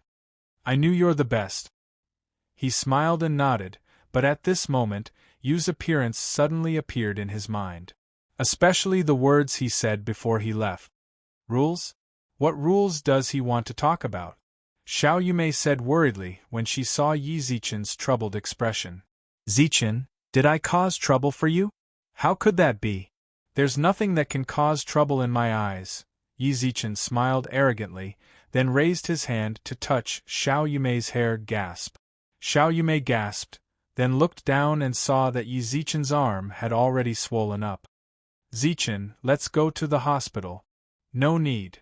Yi Zichen shook his head, then endured the piercing pain in his arm and opened the treasure shop on WeChat. It was fortunate that the treasure shop had the most common healing pills, but the price was terrifyingly high. A single level 1 healing pill cost 100 cultivation experience. This was even more expensive than that geezer old Lord Taishang. However, the current Yi Zichen was no longer the Yi Zichen of the past. He had several 100,000 cultivation experience on hand, so he didn't lack 100. He bought one, then took it out from the treasure chest and popped it into his mouth. As for the jade bottle that contained the pill, he just chucked it to the side. Not long later, a warm current flowed through his meridians, causing his aching and swollen arms to return to normal. Just how strong is that person? Yi Zichen muttered in his heart. Yi Zichen only felt that Yu wasn't simple when he fought him just now. With his false spiritual body and the support of unbreakable body, he wouldn't lose even if he met a martial artist. However, the other party had easily dispelled his attack, and even shattered the bones in his arms. He was certain that the other party was definitely a spiritual body, but what level was the spiritual body at? Zichen. Xiao Yumei's expression carried a hint of worry, but it was even more unconcealable shock. She saw it just now, she saw it all. She saw a pill suddenly appear in Yi Zichen's hand, and when he popped it into his mouth, the injuries on his arms instantly turned for the better. You saw it? Yi Zichen was able to guess most of it from Xiao Yumei's expression. These secrets would be exposed sooner or later, especially in front of his group of women. Thinking about it, he felt that he wouldn't be able to hide it anymore, so he decided to just tell her everything. Yumei, let me tell you something. You can't tell anyone else. Alright, say it. Xiao Yumei nodded with a serious expression. A good 10-odd minutes later, Yi Zichen told her about his situation. As for Xiao Yumei, Yi Zichen was instantly stunned. What do you want to say? You? Deity. How is this possible? Xiao Yumei yelled. You don't believe it, right? But it's all true. Yi Zichen shrugged helplessly. In comparison, Xiao Yumei's reaction was actually more acceptable to Yi Zichen. When he thought about Xia Kik's reaction, he could only say that the child was very insensitive. Xiao Yumei looked at him in shock. After a long time, let me calm down. She was an atheist through and through. She had never believed in ghosts or gods. However, Yi Zichen was the man she trusted the most. He told her personally he interacted with deities. Am I dreaming? She reached out and pinched Yi Zichen, who was beside her. What are you doing? Does it hurt? Xiao Yumei asked with her eyes wide open. How could it not hurt? It could be said that Xiao Yumei had used all of her strength in that move, and it was even at her waist. How could it not hurt? It's not a dream. Xiao Yumei muttered. Hey, if you want to see if it's a dream or not, can't you pinch yourself? What if it hurts when you pinch me? I'm scared of pain. Xiao Yumei rolled her eyes at him. Chapter 184. I'm rich. Yi Zichen was speechless. He wanted to get angry, but when he saw Xiao Yumei's rather childish and cute look, he couldn't bear to. Yi Zichen rubbed her hair, causing Xiao Yumei to glare. Your arm, it's fine. Yi Zichen raised his right hand with a chuckle. To be honest, the Heavenly Court's healing medicine was truly useful. The bone fracture was healed in such a short amount of time. It's fine. Xiao Yumei was stunned for a moment, then her eyes were instantly replaced by joy. She raised her hand and flipped it around. What? Her reaction was truly a bit too much, causing Yi Zichen to be a bit confused. Your arm has recovered. Is it because of that pill? Yi Zichen nodded. Then can you get this pill in bulk? Xiao Yumei's gaze turned even more heated. Yi Zichen was stunned for a moment. Although he didn't understand, he still nodded. Yes. Something that cost 100 cultivation experience was indeed something that he could exchange for in bulk with the speed at which he obtained cultivation experience. Zoom. Xiao Yumei, who was sitting on the side, suddenly jumped into Yi Zichen's arms. She looked up with a heated gaze. Zichen, we're rich. Rich? Where did that thought come from? Xiao Yumei managed a few jewelry stores, and was a rather reputable person in Bingqing. Why did she suddenly become so excited? What's more, Yi Zichen did not dare to look directly at the heated gaze in her eyes. Seeing Yi Zichen's confused look, Xiao Yumei raised her hand and poked his forehead. Why are you so dumb? How am I dumb? You're the one who suddenly said that we're rich. Why don't I feel like we're rich? So dumb. Xiao Yumei glared at him with a frown. Didn't you say that you came in contact with deities just now? Then you should have gotten that pill from the deities as well, right? Yi Zichen nodded. Although the Grade 1 healing pill was bought from the treasure shop, it was more or less the same as getting it from the deities. That's right. Zichen, why didn't you tell me earlier? Xiao Yumei sighed helplessly. You're guarding such a huge mountain of gold, but you don't know how to use it. Why didn't I make use of it? Yi Zichen was a bit unconvinced. He had worked so hard to earn cultivation experience, all for the sake of exchanging for the eyes of fire and gold, and then on his way to riches. What did you say you used? Xiao Yumei had a keen sense for business. She sensed countless possibilities from Yi Zichen's words. You mentioned the Heavenly Court just now. Although I'm not too sure what the Heavenly Court is like, what the immortals eat and use is definitely beneficial to us mortals, right? Yi Zichen nodded. That was true. The things of the Heavenly Court were indeed very beneficial to mortals. That's right. What happened? Yi Zichen also felt as if a door was slowly opening after hearing what they'd just said, but he was still a bit confused. Why don't you understand? Xiao Yumei frowned and sighed. How did I end up falling for a little idiot like you? I don't have much talent in business. It's not like you don't know that. Just say what you want to say. Why do you have to say that I'm young? Besides, am I young? Tisk, Xiao Yumei snorted. She could naturally hear the meaning behind Yi Zichen's flippant words. We can sell the things of the Heavenly Court to the outside world.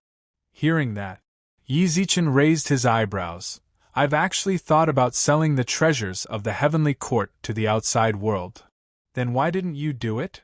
How? Yi Zichen shrugged. Could it be that I take cabbages from the Heavenly Court and run to the circle of rich people and tell them that these are cabbages from the Heavenly Court, and that they can live longer if they eat them? Wouldn't I be sick? My little man, why are you so dumb and so cute? Xiao Yumei bent down and pinched Yi Zichen's cheek. I'm telling the truth, all right? Actually, Yi Zichen had thought about all of this before. He had even thought about asking Xiao Hai to help him find some ways to sell it to the outside world, but he rejected all of them. All of this was too unbelievable, it was impossible. Older sister didn't tell you to sell cabbages. We just need to use one of the treasures to open up a channel. Use what? The healing pill you gave me just now. Xiao Yumei directly explained in case Yi Zichen asked more questions. Accidents will always happen, and it is unavoidable. For example, your arm just now, if you go to the hospital to get it treated, it would take at least a month or so, and you would still need to go through rehab and whatnot. However, with your pill, you can shorten the healing time by several times. You should understand now, right? Not really. This celestial pill of mine can be healed, no matter what kind of injury it is. This is too miraculous, it will definitely attract attention. Xiao Yumei licked her lips seductively. Dilute? But we don't have a good reason. Are you sure that people will use this pill if we sell it? I feel like we can't compare to the hospital. Yi Zichen asked again. However, Xiao Yumei merely smiled. Idiot, can just anyone go to the hospital? Slap. Xiao Yumei's words instantly woke Yi Zichen up. You're saying that you want to promote it among those people who can't see the light of day? Not only those who can't see the light of day, those who can see the light of day still need our pills. Hearing that, Yi Zichen subconsciously looked around the VIP room, then intentionally lowered his voice. You still want to push it to the military? You still want to push the blame to the military? That won't do. What if the higher-ups investigate? What else can we do? We'll deal with it when it comes. What's more, if we can really provide such a miraculous pill, then the higher-ups would be more than happy. We're working for the country. Do you understand, you little idiot? Of course, even if we promote it to the higher-ups, we have to have a bit of fame first. What's more, I've waited for this day for far too long. An expectant and slightly resentful smile suddenly surfaced on Xiao Yumei's beautiful face. The capital. I will go back one day. Yumei, are you all right? Xiao Yumei had a look of excitement just now, but the moment Yi Zichen said that, her mood changed. I'm fine, my little man. Xiao Yumei rubbed Yi Zichen's face, then smiled joyfully. Being able to get to know you is truly my good fortune from my previous life. Why are you suddenly so emotional? Yi Zichen shrunk his neck uncontrollably. Then, he suddenly realized another problem. Yumei, I don't have any problems with pills, I can provide them in large quantities. But how are we supposed to push it? We don't even know those people. It's not feasible to get some delinquents to push it, right? Who said that we don't know each other? A light flashed across Xiao Yumei's eyes.